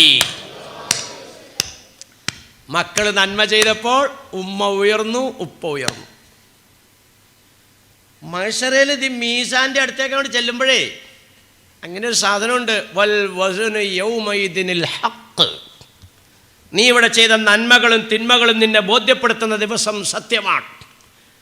എനിക്ക് നന്മയാണോ കൂടുതൽ, തിന്മയാണോ കൂടുതൽ എന്ന് നിന്നെ ബോധ്യപ്പെടുത്തുകയാണ്. അങ്ങനെ ബോധ്യപ്പെടുത്താൻ വേണ്ടി നിന്നെ അല്ലാഹു തആല മഹ്ശറയിലേക്ക് കൂട്ടം കൂട്ടുമ്പോൾ ബഹുമാനികളെ മാലാഖമാർ വിളിച്ചിട്ട് പ്രത്യേകം ഇന്നാലിന്ന വ്യക്തിയുടെ, ഇന്നാലിന്ന പിതാവിൻ്റെ മകൻ, ഇന്നാലിൻ്റെ പിതാവിൻ്റെ മകൾ ഒരു കാലത്തും പരാജയപ്പെടാതെ വിജയിച്ചിരിക്കുന്നു, അടുത്ത ഭാഗത്തേക്ക് പോയിക്കോ. ഭയങ്കര, നിങ്ങളൊന്ന് ചിന്തിച്ചു എനിക്ക്. ഡ്രൈവിംഗ് ടെസ്റ്റിന് വേണ്ടിയിട്ട് വെഹിക്കിളിൻ്റെ മുമ്പിൽ പോയി നിൽക്കുകയാണ്. നിങ്ങളിങ്ങനെ എല്ലാവരും നിൽക്കുന്നതിൻ്റെ കൂട്ടത്തിൽ ഇങ്ങനെ വിറച്ച് നിൽക്കുമ്പോൾ നന്മയുടെ മലക്കുകളും തിന്മയുടെ മലക്കുകളും രേഖപ്പെടുത്തുന്നു. എന്താ അല്ലേ, ഇതൊക്കെ ഒരു 10-50 കൊല്ലം മുമ്പ്, 10-35 കൊല്ലം മുമ്പൊക്കെ പറയുമ്പോൾ ആൾക്കാരെ വിശ്വസിപ്പിക്കണമെങ്കിൽ കുറേ പണിയുണ്ടായി. ഇപ്പോൾ വിശ്വസിക്കും. ഞാനീ പറയണ എല്ലാം എത്രയോ ഭാഗങ്ങളിൽ റെക്കോർഡാക്കിക്കൊണ്ടിരിക്കുന്നു. ഇവിടെ എല്ലാവരും ഇതിന് എഴുതുന്നുണ്ടോ? കുറേ പ്ലാസ്റ്റിക്കിൻ്റെയും കുറേ സ്റ്റീലിൻ്റെയും കുറേ ഇരുമ്പിൻ്റെയും കുറേ റബ്ബറിൻ്റെയും കുറേ കഷ്ണങ്ങളെല്ലാം കൂട്ടി വെച്ചിട്ട് റെഡിയാക്കിയിട്ട് ഇത് ഈ നിലയിലേക്ക് ആക്കാൻ വേണ്ടി ശരിയാക്കി എടുത്തുതരാ ഈ മൂള. ഈ മൂളയുടെ ഉടമയുടെ പേരാണ് ഇലാഹാകുന്ന തമ്പുരാൻ. ഇത് ഈ സൃഷ്ടിച്ചതായ ഈ സൃഷ്ടിച്ച ഇതുണ്ടാക്കിയ സൃഷ്ടാവിന് ഈ പറയപ്പെട്ട നിലയ്ക്ക് ഈ സൃഷ്ടിയിൽ നിന്നുണ്ടാകുന്നത് സുരക്ഷിതമാക്കി സൂക്ഷിക്കാൻ കഴിവില്ലാത്തവനാണോ? ഇതാണ് നിങ്ങൾ പറയുന്ന നന്മ, നിങ്ങൾ പറയുന്ന തിന്മ നാളെ റെക്കോർഡാക്കിയിട്ട് ഇങ്ങോട്ട് വരും. അമ്മാമൻ ഊത്തിയ കിതാബഹു ബി യമീനിഹി. ചില ആളുകൾക്ക് മുൻവശത്ത് വലത്തെ കയ്യിൽ കിട്ടും, ചിലരുടെ കിതാബ് തലയ്ക്ക് മുകളിലൂടെ പുറകോട്ട് പോകും. എന്നിട്ട് ഈ ഇടത്തെ കയ്യിൽ ഇടങ്ങേറായിട്ടുള്ള കൊടുക്കല അത് പുറകുവശത്തോടെ. അങ്ങനെ അന്തം വിട്ട് നിൽക്കുമ്പോൾ, കിതാബ് കടന്നു പോകുമോ റബ്ബേ എന്ന് ഭയപ്പെട്ട് നിൽക്കുമ്പോൾ നിങ്ങൾ പേടിക്കണ്ട, വലത്തെ കയ്യിലേക്ക്.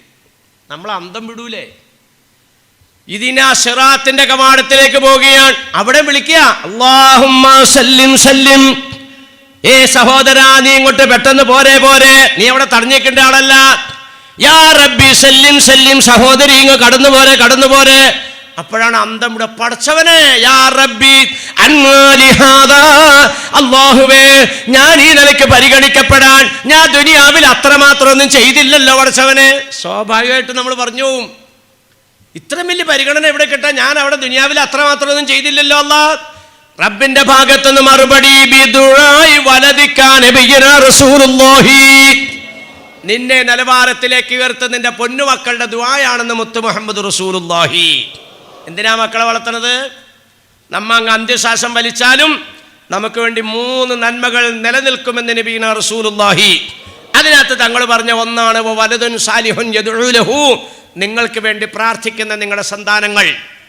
ഇപ്പോൾ മക്കളെ വളർത്തുന്നതിൻ്റെ ഉദ്ദേശം മനസ്സിലായോ? മക്കളെ എന്തിനാണ് വളർത്തുന്നത്? ആഖിറത്തിലേക്കുള്ളതാണ് ഇപ്പോൾ ഈ പറഞ്ഞതൊക്കെ. ഇത് മാത്രമാണോ നമ്മൾ മക്കളെ കൊണ്ട് ഉദ്ദേശിക്കുന്നത്? നമുക്ക് ദുനിയാവിലും മക്കളെ. ഇനിയേ ഇപ്പം ഇത്രയും കേട്ട സ്ഥിതിക്ക് എല്ലാവരും ഒന്ന് ആത്മപരിശോധന നടത്ത്. ഈ ഇരിക്കുന്നവരെല്ലാം ഓരോ വാപ്പാടെ ഉമ്മാടെയൊക്കെ മക്കളല്ലേ? ഇവിടെ സഹോദരിമാരില്ലേ? സഹോദരിമാരെവിടെ ഇരിക്കണേ? ഇവിടെയൊക്കെ ഇരിപ്പുണ്ടല്ലേ? ആ അതിനകത്തല്ലേ മദ്രസ കെട്ടാണോ? അവിടെ ഇരിപ്പുണ്ട്. സഹോദരിമാരെ, ഞാൻ ചോദിക്കട്ടെ, ഇത് നിങ്ങളെയൊക്കെ 10 മാസം ഒരു ഉമ്മാടെ ഉദരത്തിൽ കിടന്ന് മരണവേദനയോടടുത്ത വേദന, അതാണ് പ്രസവത്തിൻ്റെ വേദനയെ പറ്റി മദ്രസയിൽ പഠിപ്പിച്ചു കൊടുക്കണം. മരണവേദനയോടടുത്ത വേദന അത് സഹിച്ച് പ്രസവിച്ച് 2 കൊല്ലക്കാലം പാല് കൊടുത്ത് ഓമനിച്ച് ഇത്രയും ഇടങ്ങേറാക്കി ബുദ്ധിമുട്ടിയൊക്കെ നമ്മൾ വളർത്തപ്പെട്ട മക്കളിൽ ഇരിക്കണവരൊക്കെ ഇരിക്കണമൊക്കെ, അല്ലാണ്ട് ഇപ്പോൾ ഒരു ഉമ്മയുടെ വയറ്റിൽ 10 മാസങ്ങൾ ഈ ഇരിക്കണവരൊക്കെ, അല്ലാണ്ട് ഇപ്പോൾ വാപ്പ ഇങ്ങനെ മുമ്പ് വശത്ത് ഇങ്ങനെ കസേരയിൽ ചാരി ഇരിക്കുമ്പോൾ ഉമ്മ അവിടെ താഴ്ത്ത് അവിടെ ഇരുന്ന്, അപ്പോൾ എടി നവീസ, ഓ നമുക്കൊരു മോനുണ്ടാവണ്ടേടി, ഇപ്പോൾ നമ്മൾ കല്യാണം കഴിഞ്ഞിട്ട് ഇപ്പോൾ 1 കൊല്ലമാവാറായല്ലോ, ഉമ്മക്കൊരു മോനുണ്ടാവണം. അപ്പോൾ വാപ്പ കാർപ്പിച്ചിട്ട്, അപ്പോൾ ഉമ്മ അപ്പോൾ ദേ കിടക്കുന്നു ചെയ്താലി. അല്ല ഇങ്ങനെ ഉണ്ടായതാണോന്നാണ് ഞാൻ ചോദിക്കണത്. അതെയോ?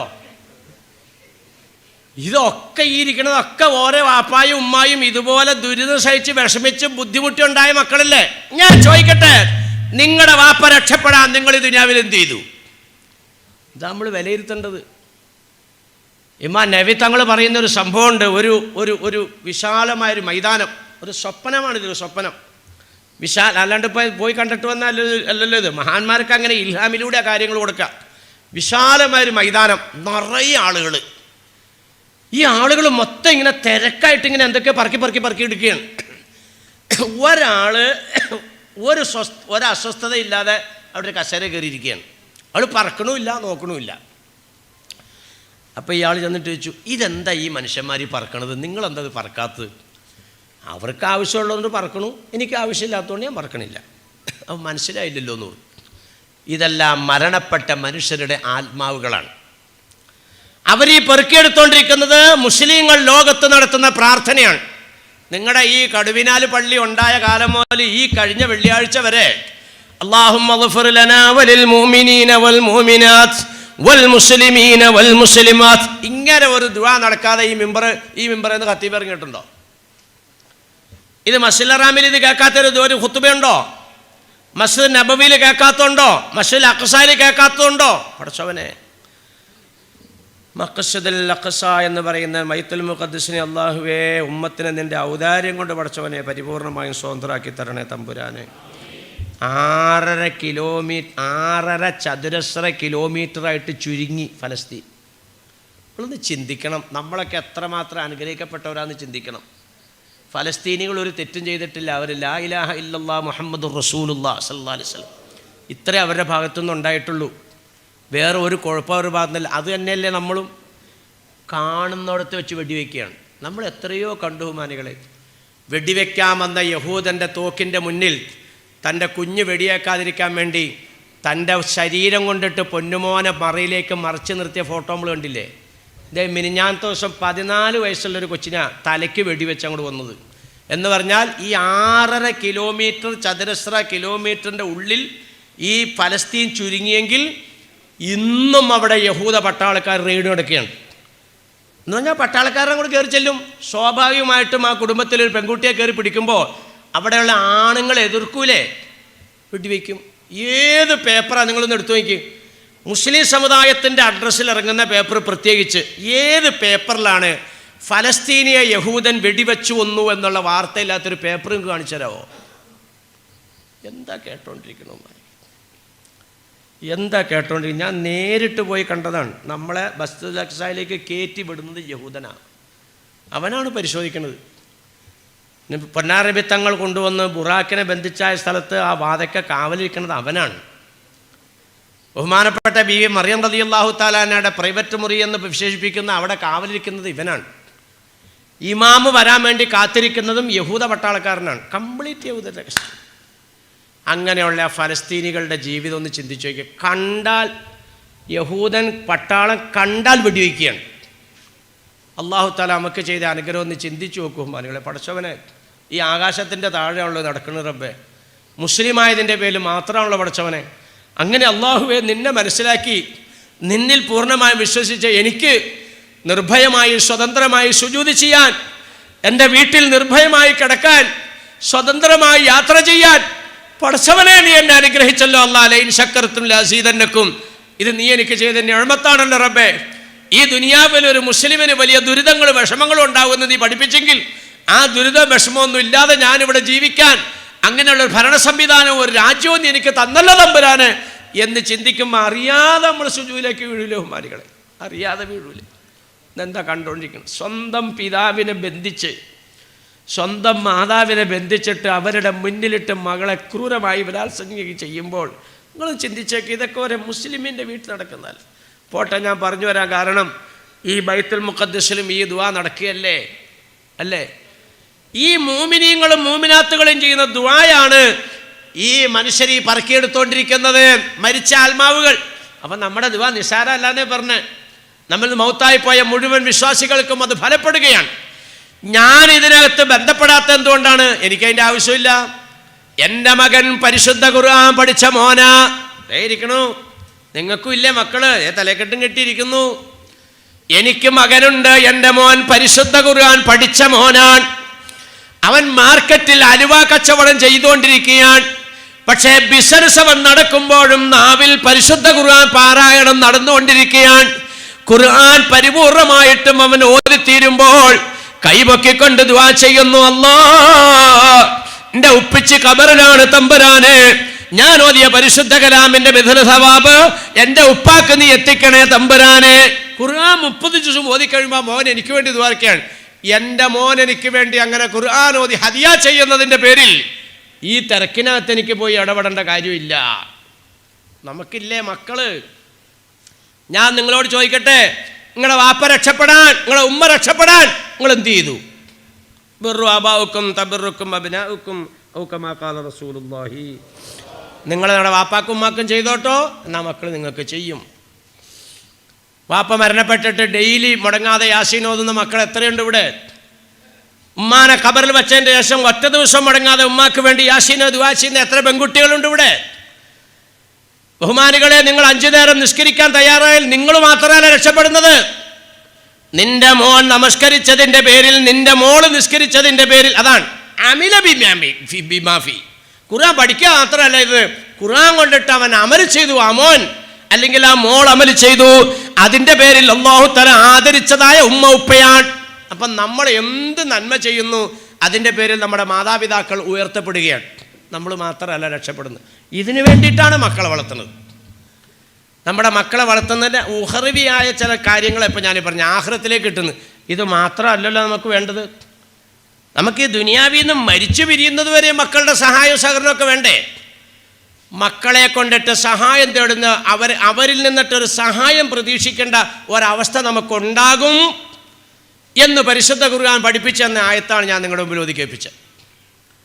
ഉമ്മായി ഉപ്പായിക്ക് എന്ന് പറഞ്ഞാൽ നമ്മുടെയൊക്കെ ജീവിതത്തിൻ്റെ ഘട്ടങ്ങൾ ഓരോന്നും മാറി മാറി വരുമ്പോൾ ആശകൾക്ക് മാറ്റം വരുമെന്നാണ് ഖുർആൻ പഠിപ്പിക്കണോ. അങ്ങനെ തന്നെയാണ് ഖുർആൻ പഠിപ്പിക്കണോ, അങ്ങനെയാണ്. എല്ലാ സമയത്തും ഒരേ ആഗ്രഹങ്ങളല്ല. അപ്പം നേരത്തെ പറഞ്ഞില്ലേ, മരിക്കാൻ കിടക്കുന്ന മനുഷ്യൻ അയാൾ സക്രാത്തിൻ്റെ അവസ്ഥയിലേക്ക് എത്തുമ്പോൾ അയാളുടെ ആശ എന്താണ്? ഖീലമൻ അറാഖ്, ആരാണ് എന്നെ ഒന്ന് മന്ത്രിക്കാനുള്ളത്? എന്നെ ഇവിടുന്ന് മെഡിക്കൽ കോളേജിലേക്ക് കൊണ്ടുപോകാനല്ല ഈ പറയണത്.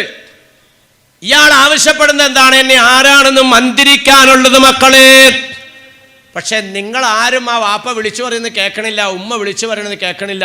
നഹ്നു അഖ്റബു ഇലൈഹി മിൻകും വലാകിൻ ലാ തുബ്സിറൂൻ. ആ മനുഷ്യനിലേക്ക് നിങ്ങളെക്കാൾ അടുത്തുള്ളത് ഞാനാണെന്ന് റബ്ബ്. മരിക്കാൻ പോണ മനുഷ്യൻ്റെ ആശയതാണ്, എന്നെ ആരാണെന്ന് മന്ത്രിക്കാനുള്ളതേ. സൂക്കടെ കിടക്കുന്ന ആളുടെ ആശയാണ് ഞാൻ ഓതി വെച്ച ആയത്ത്. ഞാൻ ഇതിൻ്റെ അർത്ഥം പറഞ്ഞുതരാം. അപ്പോൾ മരിക്കാൻ കിടക്കുന്ന ആളുടെ ആശയം ഇതാണ്. ഇതുകൊണ്ടിട്ടാണ് പൊന്നാര നബി തങ്ങൾ പഠിപ്പിക്കുന്നത്, മരിക്കേണ്ട അടയാളങ്ങൾ കണ്ടു കഴിഞ്ഞാൽ യാസീൻ ഓതി മന്ത്രിക്കുക, റഅദ് ഓതി മന്ത്രിക്കുക. മരിക്കാൻ പോണ ആൾ ചോദിക്കുന്നതാണ്, എന്നെ ആരാ ഒന്ന് മന്ത്രിക്കാനുള്ളത്? ഈ 2 സൂറത്ത് ഓതി മന്ത്രിക്കണമെന്നാണ് ഞാൻ വിളിക്കുന്ന മക്കളോട് പറയാണ്. ഖുർആനകത്ത് 2 സൂറത്ത് അടയാളപ്പെടുത്തി വയ്ക്കുക. യാസീൻ സൂറത്തിനകത്തൊരു നൂല് വെക്കണം, റഅദ് സൂറത്തിനകത്തൊരു നൂല് വെക്കണം, അടയാളം. വാപ്പ തല്ലിപ്പിടക്കണത് കണ്ടാൽ ഉടനെ പോയി ഖുർആൻ എടുക്കണം. ഈ അടയാളം ഞാൻ വെക്കണമെന്ന് പറഞ്ഞതിനാന്ന്, ഈ ഖുർആൻ എന്ന് പറഞ്ഞ സാധനം എളുപ്പം അങ്ങനെ നോക്കിയാൽ കിട്ടണ സാധനമല്ല. അതങ്ങനെ നോക്കി അന്വേഷിച്ചൊക്കെ എടുത്തും കൂടി വന്ന് യാസീൻ എവിടെ ഉള്ളതെന്ന് ഇങ്ങനെ യാസീൻ ഇങ്ങനെ മറിച്ചുകൊണ്ടിരിക്കുമ്പോഴത്തേക്കും ഇവിടെ പണി തീരും. അതിനാണ് ഞാൻ പറഞ്ഞത് അടയാളം വയ്ക്കുക. എങ്ങനെയെങ്കിലും മുസാഫ് അന്വേഷിച്ച് കണ്ടെത്തി കഴിഞ്ഞാൽ ഈ അടയാളം വച്ചേക്കണ സ്ഥലത്ത് ഒരു മോൻ മറിക്കുക, അപ്പോൾ കിട്ടി യാസീൻ. മറ്റേ ആൾ മുസാഫ് എടുത്തിട്ട് റഅദിൻ്റെ അടയാളം വെച്ചാൽ അവിടെ ഇടുക, റഅദ് കിട്ടി. ഒരാൾ യാസീൻ അങ്ങോട്ട് ഓതിക്കൊണ്ടേയിരിക്കുക, ഓതുമ്പോൾ ഇടയ്ക്കിടയ്ക്കിടയ്ക്ക് ഇങ്ങനെ ഊതി കൊടുക്കുക. ഒരാൾ റഅദ് സൂറത്ത് ഓതുക, ഓതനേൻ്റെ ഇടയിൽ ഇങ്ങനെ ഊതി കൊടുക്കുക. മരണത്തിൻ്റെ വേദനയ്ക്കും സക്രാത്ത് സമയത്തുള്ള ദാഹത്തിനും രണ്ടിനും ശമനമായ രണ്ട് മരുന്നാണ് ഇത് രണ്ടും ഭയാനക. യാ ഉമ്മത്തി ഇന്നലിൽ മൗത്തി സക്കറാത്ത്. പടച്ചവനെ, ഓരോ ജോയിൻറ്റുകളും വിട്ടുപോകുന്ന, എല്ലാ രോമകൂപങ്ങളും അനുഭവിക്കുന്ന വേദനയാകുന്ന സക്കറാത്ത് ഞങ്ങൾക്ക് എളുപ്പമാക്കി താട്ടെ അല്ലാഹുവേ. ഒരു ബഹറിലെ വെള്ളം മൊത്തം കിട്ടിയെങ്കിൽ കുടിക്കാമെന്ന് ആഗ്രഹിക്കുന്ന ആ സമയത്തുള്ള ദാഹത്തിന് പൊന്നുമക്കളുടെ ഖുർആനിൻ്റെ ഓത്തുകൊണ്ടിട്ട് ഞങ്ങൾക്ക് ദാഹം ശമനമാക്കി താട്ടെ ഇതിന് മക്കളെ നമ്മൾ പാകപ്പെടുത്തണം. ഇവിടെ ശ്രദ്ധിച്ച്, ഞാനിതിങ്ങനെ പറഞ്ഞു പോയാൽ പറ്റുമല്ലോ, ഇതിപ്പോൾ മണി വേണമെന്നാ പറയും. 2 മണിക്കൂറാണ് വഴലിൻ്റെ ടൈം. അപ്പം അങ്ങനെ നോക്കുമ്പോൾ ഇനിയിപ്പോൾ നിസ്സാര മിനിറ്റേ ഉള്ളൂ പരിപാടി നിർത്താൻ. പണ്ടൊക്കെ എന്നൊക്കെ പറഞ്ഞാൽ 3-4 മണിക്കൂറൊക്കെ പറയാമായിരുന്നു. അന്ന് ഇത്രയും വെളിവ് വച്ചിട്ടുണ്ടായില്ല. ഇപ്പം വെളിവൊക്കെ വച്ചതുകൊണ്ടേ അന്നത്തേനേക്കാളും കൂടുതൽ വകതിരിവായി. ചേറ്റുവേല് വഴല് പറഞ്ഞുകൊണ്ടിരിക്കുക. പണ്ടേ റംലാനിൽ തറാവീഹ് നിസ്കാരമൊക്കെ കഴിഞ്ഞിട്ട് അവിടെ വഴുതിങ്ങനെ ഇന്നത്തെ ഒരു സ്റ്റാൻഡൊന്നുമില്ല. ഒരു മൈക്ക് ഇങ്ങനെ കോലയിൽ വെച്ചിട്ട് ഇങ്ങനെ മൈക്ക് വെച്ചെന്നുണ്ടാവും. അതേലിങ്ങനെ പിടിച്ചോണ്ടൊക്കെ ഇങ്ങനെ തട്ടലാണ്. കുറേ കഴിഞ്ഞ് കഴിഞ്ഞപ്പോൾ ഒരു കാക്ക കഴിഞ്ഞിട്ട് ഉസ്താദേ ഇടയത്താഴം പോയി. എന്താ ഇടയത്താഴം പോയിന്ന് എന്തേ ഉസ്താദ് ചെവി ഓർത്ത് നോക്കി. അപ്പോൾ കേൾക്കാൻ പള്ളിയിൽ നിന്ന് അസ്സലാത്തു ഖൈറും മിനൻ നൗം. തറാവീഹ് കഴിഞ്ഞപ്പോൾ തുടങ്ങിയേക്കണ. സുബഹിയായിട്ട് നിന്നിട്ടില്ല. അത് ആ കാലമാണ്. അന്ന് ഇത്രയും ബോധമില്ല. ഇപ്പോൾ ഇച്ചിരി ബോധമൊക്കെ വച്ചതുകൊണ്ട് 2 മണിക്കൂർ കൂടുതലില്ല കേട്ടോ. അപ്പോൾ അതുകൊണ്ട് ശ്രദ്ധിച്ചോ, 2 മണിക്കൂറായാൽ പരിപാടി ക്ലോസ് ആവും. അല്ലാഹു തആല മക്കളെ കൊണ്ട് തല താഴ്ത്താൻ ഈ ഇരിക്കുന്ന ഒറ്റ ഉപ്പമാർക്കും, മക്കളെ കൊണ്ട് കണ്ണീര് കുടിക്കാൻ ഇവിടെ ഇരിക്കുന്ന ഒറ്റ ഉമ്മമാർക്കും ദുനിയാവിലും ആഖിറത്തിലും ഇടവരുത്താതെ അല്ലാഹു കാത്തുരക്ഷിക്കുമാറാകട്ടെ. ഈ പറയപ്പെട്ട രീതിയിൽ മക്കളെ ഓത്തൊക്കെ കേട്ട് നമ്മൾ മരിക്കണമെങ്കിൽ എന്ത് വേണം? മക്കളെ കൊണ്ട് ഈ പറയപ്പെട്ട ദുനിയാവിൻ്റെ നമ്മൾ പറഞ്ഞിട്ടില്ല കേട്ടോ, ഇത് ആഖിറത്തിൻ്റെയൊക്കെ പറഞ്ഞിട്ടുള്ളൂ. ദുനിയാവിൽ നമ്മുടെ മക്കളെ കൊണ്ട് നമ്മൾ എന്താ പ്രതീക്ഷിക്കുന്നതെന്നുള്ളത് ആയത്ത് ഓതുമ്പോൾ കിട്ടും. ഈ നിലവാരത്തിൽ നമ്മളെ മക്കൾ നാളെ ആഖിറത്തിലേക്ക് നമ്മൾ ഫലപ്പെടണമെങ്കിൽ എന്ത് ചെയ്യണം? മക്കളെ അള്ളാൻ്റെ ഹബീബ് പറഞ്ഞതായ ആ ശൈലിയിലൂടെ നമ്മൾ വളർത്തണം. അപ്പോഴേ കിട്ടുള്ളൂ. അടയ്ക്ക കൊണ്ടുവന്ന് കുഴിച്ചിട്ടിട്ട് തേങ്ങ ഉണ്ടാവണമെന്ന് പറഞ്ഞാൽ ഉണ്ടാവുമോ? അടയ്ക്ക കുഴിച്ചിട്ട് അടയ്ക്കമരം ഉണ്ടാവും, അടയ്ക്ക ഉണ്ടാവും. നമ്മുടെ മക്കളെ ഈ നിലയ്ക്ക് ഫലപ്പെടാവുന്ന നിലവാരത്തിലേക്ക് നമ്മൾ എത്തിച്ചിട്ടുണ്ടോ? ജനിച്ച അന്ന് മുതൽ 16ാമത്തെ വയസ്സ് എത്തുന്നത് വരെ ഒരാൺകുഞ്ഞിനെ പെൺകുഞ്ഞിനെ നിങ്ങൾക്ക് ഫലപ്പെടണമെങ്കിൽ ഇന്ന നിലവാരത്തിലൂടെ ഇന്ന ശൈലിയിലൂടെ നിങ്ങൾ കൊണ്ടുവരണമെന്ന് ലോകാനുഗ്രഹി നബീന റസൂലുള്ളാഹി തങ്ങൾ നമുക്ക് പഠിപ്പിച്ചെന്നെങ്കിൽ നമ്മളതിന് തയ്യാറുണ്ടോ? ഇതേ അള്ളാൻ്റെ ഇവിടെ ഒന്ന് ശ്രദ്ധിച്ചോ, എല്ലാവരും ഒന്ന് ശ്രദ്ധിച്ചോ. ഇപ്പം മക്കളുള്ളവരുണ്ട്, പേരക്കുഞ്ഞുങ്ങളുള്ളവരുണ്ട്, ഇനി കല്യാണം കഴിക്കാൻ പോണവരുണ്ട്, ഒക്കെ ഉണ്ട് ഇതിനകത്ത്. ഈ മക്കൾ നന്നാവാത്തതിൻ്റെ പേരിൽ, ഫലപ്പെടാത്തതിൻ്റെ പേരിൽ എന്ന് പറഞ്ഞാലേ ഈ ആൾക്കാരുടെ മുമ്പിൽ പറയാത്തതാ. എന്തിടാൻ കാര്യം ഇപ്പോൾ കുറേ ആയിട്ട് വലിയ ക്ഷീണമാണല്ലോ. ഒന്നുമില്ല. അല്ല ഷുഗറുണ്ടോ? ഷുഗറും ഒന്നുമില്ല. പിന്നെ എന്ത്? ഒന്നുമില്ല. ഒന്നുമില്ല എന്ന് പറഞ്ഞാൽ അത് പറയാൻ പറ്റില്ല. എന്താ കുഴപ്പം? എന്താ? നല്ല വാത്സല്യത്തോടെ വളർത്തിക്കൊണ്ടുവന്ന മോനാ, ഒരക്ഷരം അങ്ങോട്ട് പറയാൻ നിർത്തിയില്ല. ഒരു വാക്കങ്ങോട്ട് പറയുമ്പോഴത്തേക്കും സിംഹം ഗർജിച്ച് ചാടാൻ മന്നെ ഇങ്ങോട്ട് കഞ്ഞിട്ട് വരുമോ അങ്ങോട്ട്. മിണ്ടാൻ നിർത്തിയില്ല. മനസ്സിന് വേദനയായോ? എന്തേ താത്താപ്പ് ഒരു ഒരു ഒരു ഇതുപോലെ ഒന്നുമില്ലാടി. എന്തേ? ഓമനിച്ച് വളർത്തിയ മോളാ. എന്തെങ്കിലും അങ്ങോട്ട് പറയുമ്പോഴത്തേക്കും പേപ്പട്ടി ഒന്നാരിയാണ് ഉമ്മയുടെ അവിടത്തേക്ക് തന്നെ. മിണ്ടാൻ പറ്റൂല. എന്നിട്ട് ഇങ്ങനെ നടക്കുക, കീപ്പോട്ട് നോക്കി. വീട്ടിലൊക്കെ സുഖമാണോ? പിന്നെ വളരെ സുഖമാണ്. ഞാൻ ചോദിക്കട്ടെ, എന്തേ ഈ ആൾക്കാരോട് പറയാൻ പറ്റാത്ത ഇടങ്ങേറിലേക്ക് വന്നത്? വളർത്തേണ്ടതുപോലെ വളർത്തിയില്ല. കാരണവന്മാർ പറയില്ലേ, ഉപ്പ് തിന്നാ വെള്ളം കുടിക്കേണ്ടി വരും, കുടിച്ചേ പറ്റൂ. ജനിച്ച അന്ന് മുതൽ 16 വയസ്സ്. എത്ര കറക്റ്റായിട്ടാണെന്നറിയാം നബീന റസൂലുള്ളാഹി സ്വല്ലല്ലാഹു അലൈഹി വസല്ലം നമ്മൾക്ക് വരച്ച് കാണിച്ചിട്ടുണ്ട്. ജനിച്ചാൽ ഉടനെ മറ്റ് ശബ്ദങ്ങളൊന്നും കേൾക്കുന്നതിന് മുമ്പ് കുഞ്ഞിൻ്റെ ചെവിയിൽ, വലത്തെ ചെവിയിൽ ബാങ്ക്, ഇടത്തെ ചെവിയിൽ ഇഖാമത്ത്. ഇത് ചുമ്മാ നിങ്ങൾ ആത്മപരിശോധന നടത്തണം. പഠിച്ചവനെ, ഞാൻ ഈ പറയണത് എൻ്റെ കുഞ്ഞിന് ഞാൻ ചെയ്തിട്ടുണ്ടോ? ചെയ്തിട്ടില്ലെങ്കിൽ പിന്നെ എങ്ങനെ നിങ്ങളുടെ കുഞ്ഞ് നിനക്ക് ഫലപ്പെടും? വെറുതെ മക്കൾ കഞ്ചാവിൻ്റെ പുറകെ പോയി, ലഹരിയുടെ പുറകെ പോയി എന്ന് പറഞ്ഞിട്ടൊന്നും കാര്യമില്ല. നമ്മളാണ് അതിന് വഴി തുറന്നു കൊടുത്തേക്കണേ.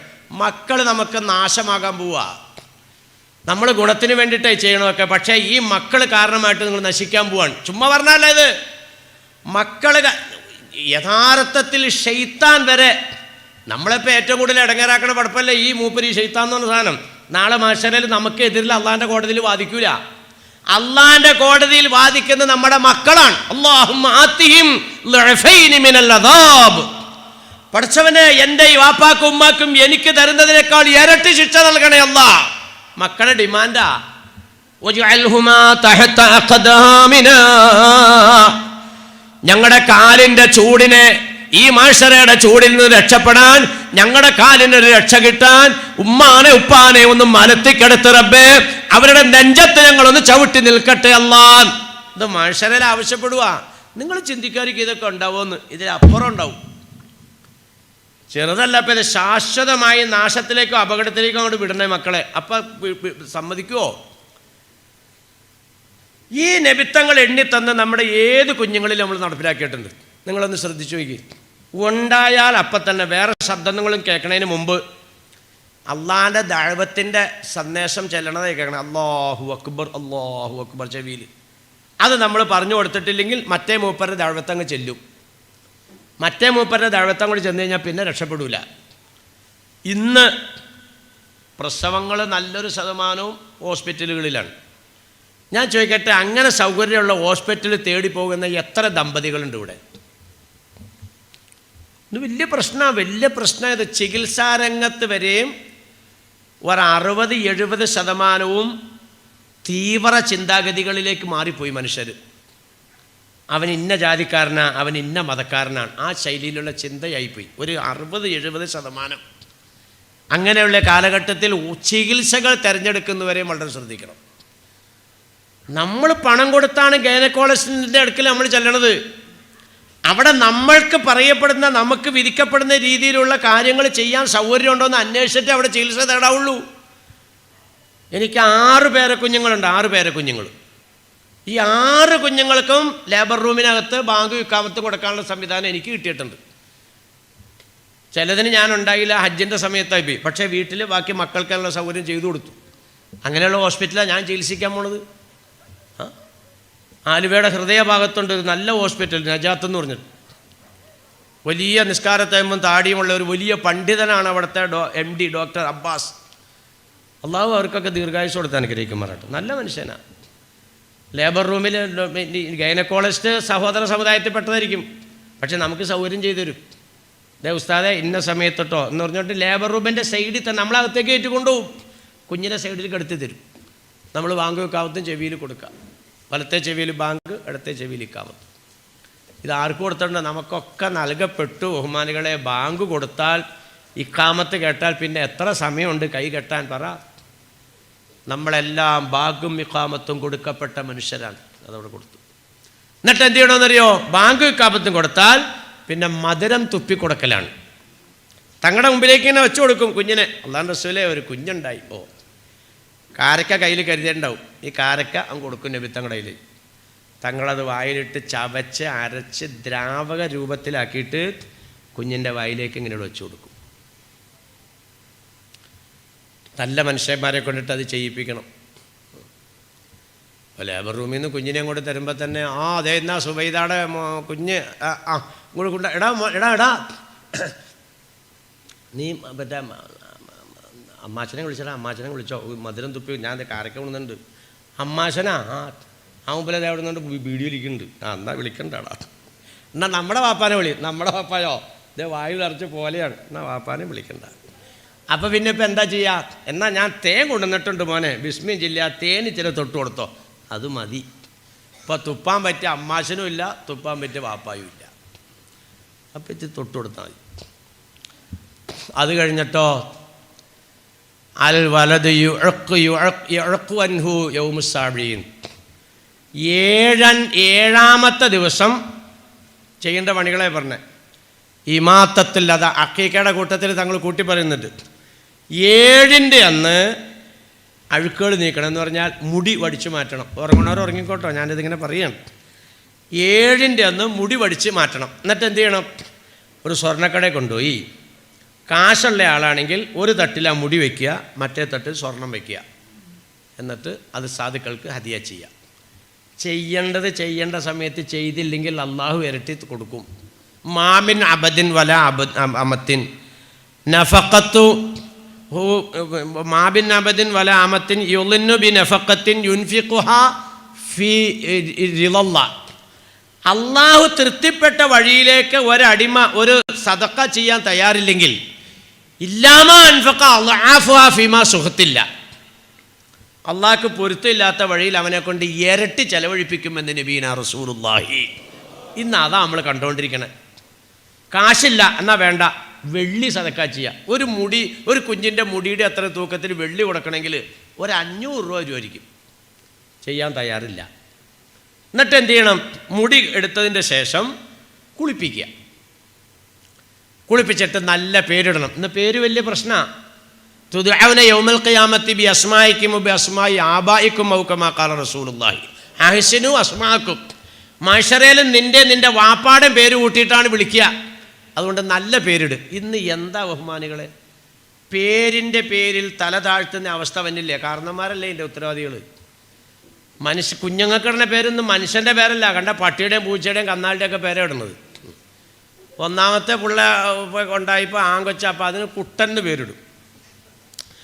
രണ്ടാമത് ഉണ്ടാവില്ല എന്ന് ഓർത്തിരുന്നാണ്, അത് അറിയാണ്ട് അതും ഉണ്ടായി. അതും ദേ വന്നു ആങ്കൊച്ചാണ്. അപ്പോൾ അതിനെന്ത് ചെയ്യും? അതിന് കിട്ടന് പേരിടും. ഇനി ഉണ്ടാവില്ല എന്ന് ഓർത്തിരുന്നാണ്, ദേ വന്നു, പിന്നെ അറിയാതെ ഉണ്ടായി മൂന്നാമത്തെ കൊച്ച്, അതുമാണ്. അപ്പം ഇനി എന്തെന്നാ പേരിടുന്നത്? ഈ അക്ഷരക്കണക്കിലാണല്ലോ, അവസാനം അക്ഷരമാണെങ്കിൽ വന്നോ. ആദ്യത്തേന് കുട്ടൻ, രണ്ടാമത്തേന് കിട്ടൻ, പിന്നെ മൂന്നാമതൊന്നിപ്പോൾ പൊട്ടൻ. അങ്ങനെ വല്ലവരും ചിന്തിക്കണ്ടോ? പേരിൻ്റെയൊക്കെ അർത്ഥം പറഞ്ഞാണ്ടല്ലോ. അനുസരിച്ച് നല്ല പേരാ, വാത്സല്യമുള്ളവനാണ്, പേരങ്ങനെ ഇടും. എന്നിട്ടൊരു ചുരുക്കിയൊരു പേരുണ്ട്, അനു എന്ന് വിളിക്കും. മോനെ അനുവേ, അനു എന്ന് പറഞ്ഞാൽ എന്താ? പറഞ്ഞില്ല. ഇപ്പം നിങ്ങൾ അറിയണേ എങ്ങനെയാ? പെണ്ണുമ്പിള്ള വിളിക്കുകയാണ്, മോനെ വാപ്പിച്ചിയുടെ അനുവേ ഇഞ്ഞു വന്നേ. എവിടെ? അത് വാപ്പിച്ചി മാർക്കറ്റിൽ പോയപ്പോൾ കൊണ്ടുപോയി. മനുഷ്യൻ ആണുങ്ങളുടെ മറ്റേ ഞാൻ പറയണില്ല. എന്നിട്ട് പെണ്ണുമ്പിള്ള വിളിക്കുക, വാപ്പിച്ചിയുടെ അനു ഇങ്ങോട്ട് വന്നേന്ന്. വാപ്പിച്ചിയുടെ അനു ഇങ്ങോട്ട് തന്നെ എങ്ങനെയാണ്? മാർക്കറ്റിൽ പോയപ്പോൾ അവിടെ പോയില്ലേ അനു. ഇങ്ങനെയൊക്കെ എടുത്ത് നോക്കിയാണ്ടല്ലോ എന്തോരം മെനകേടാന്നറിയോ നമ്മുടെയൊക്കെ പേരിൻ്റെ അക്ഷരം. സാനിന്ന് പേരുണ്ടല്ലോ, സാനി. നല്ല ഒന്നാമത്തെ കൊച്ചിനെ വിളിക്കുന്ന പേരാണ്.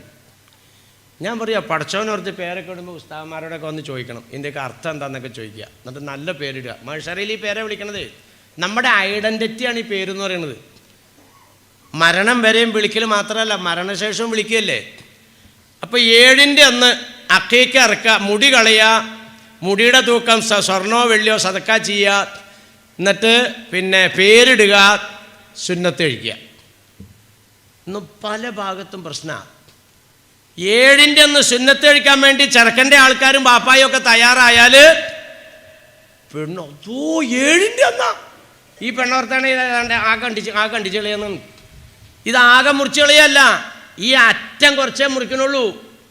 അത് ആ പൊക്കിൾ കൂടി ഉണങ്ങുന്നത് പോലെ ഉണങ്ങും. കൊച്ചിന് യാതൊരു അസ്വസ്ഥതയില്ല. ഇത് കൊച്ചിങ്ങനെ അറിവ് വെച്ച് വരുമ്പോഴും കൊച്ചിന് സ്വസ്ഥക്കേടാണ്. കാരണം സുന്നത്ത് കഴിച്ച പിള്ളേർ മദ്രസയിലൊക്കെ ചെല്ലും, എടാ നിൻ്റെ ചെത്തിയോ? ഇല്ല. ഞങ്ങളുടെയൊക്കെ ചെത്തിയതാണ്. നിൻ്റെ കുറച്ച് കളയുമ്പോൾ വട്ടം ചെത്തി കളയൂടാ, കണ്ടിച്ച് കളയും. ആകെ പേടിച്ച്. ഈ കൊച്ചിന് എന്തോരം തീറ്റ കൊടുത്താലും കൊച്ചു നന്നാവില്ല. കാരണം എന്താ? ഇതാകെ ടെൻഷനാണേ. ഇത് എന്നാ പിടിച്ച് കണ്ടിക്കണമെന്ന് അറിയാൻ പറ്റില്ല. അതുകൊണ്ട് ഈ കൊച്ച അറിവ് വെക്കണേന് മുമ്പ് ഇതാ കൂടെ നടത്താം. ഇപ്പം മാറി തുടങ്ങിയിട്ട് ഞാൻ പഠിച്ചോന്നോർത്ത് പറയാ, 7ൻ്റെ അന്നാകുമ്പോൾ നല്ലൊരു സുന്നത്ത് കിട്ടി. അല്ലാണ്ട് 15 വയസ്സാകുമ്പോൾ പിടിച്ചാൽ നിൽക്കുമോ? എന്നിട്ട് പിന്നെ എന്ത് ചെയ്യും? പണ്ടൊക്കെ അങ്ങനെയാണ് ചെയ്തേക്കട്ടെ ചില കാക്കാന്മാർ. ഈ കളരി പഠിച്ച കാക്കാനെ ഏർപ്പെടുത്തും പിടിക്കാൻ. അല്ലാണ്ട് ഇപ്പോൾ നാടന്മാർ പിടിച്ചാൽ തിരക്ക് നിൽക്കുമോ? അങ്ങനെ ഇവൻ്റെ കളസമൊക്കെ കഴിപ്പിച്ച് തോർത്തൊക്കെ കുടിപ്പിച്ച് അപ്പോഴത്തേക്ക് ഉസ്താദ്മാരും വന്നിട്ടുണ്ടാവും. അത് ഷറഫലാനാമാന്ന് ചെല്ലടെ അഷറഹക്കൽ ബദറു എന്ന് തുടങ്ങുമ്പോഴത്തേക്കും ഈ കളരി കാക്കാട്ട വീട്ടുകാരൻ പറയും, ഡാ പിടിച്ചോട്ടോന്ന് പറയും. അപ്പോൾ ഇവൻ നോക്കിയിരിക്കുകയാണ്, കാക്ക പിടിക്കാൻ തന്നെ എപ്പോഴാന്ന് നോക്കി ഒറ്റ ചാട്ടം കൊടുക്കും. ഇവൻ ചാടിയുടെ തെങ്ങിൻ്റെ കവുങ്ങിൻ്റെയും കിഴങ്ങിൻ്റെ ഒക്കെ ഉള്ളിൽ കൂടെ ഇവനക്കല്ലേ ഓടാൻ പറ്റുള്ളൂ. കളരി പഠിച്ചു എന്നറിഞ്ഞ് കാക്ക ഓടാൻ പറ്റുമോ?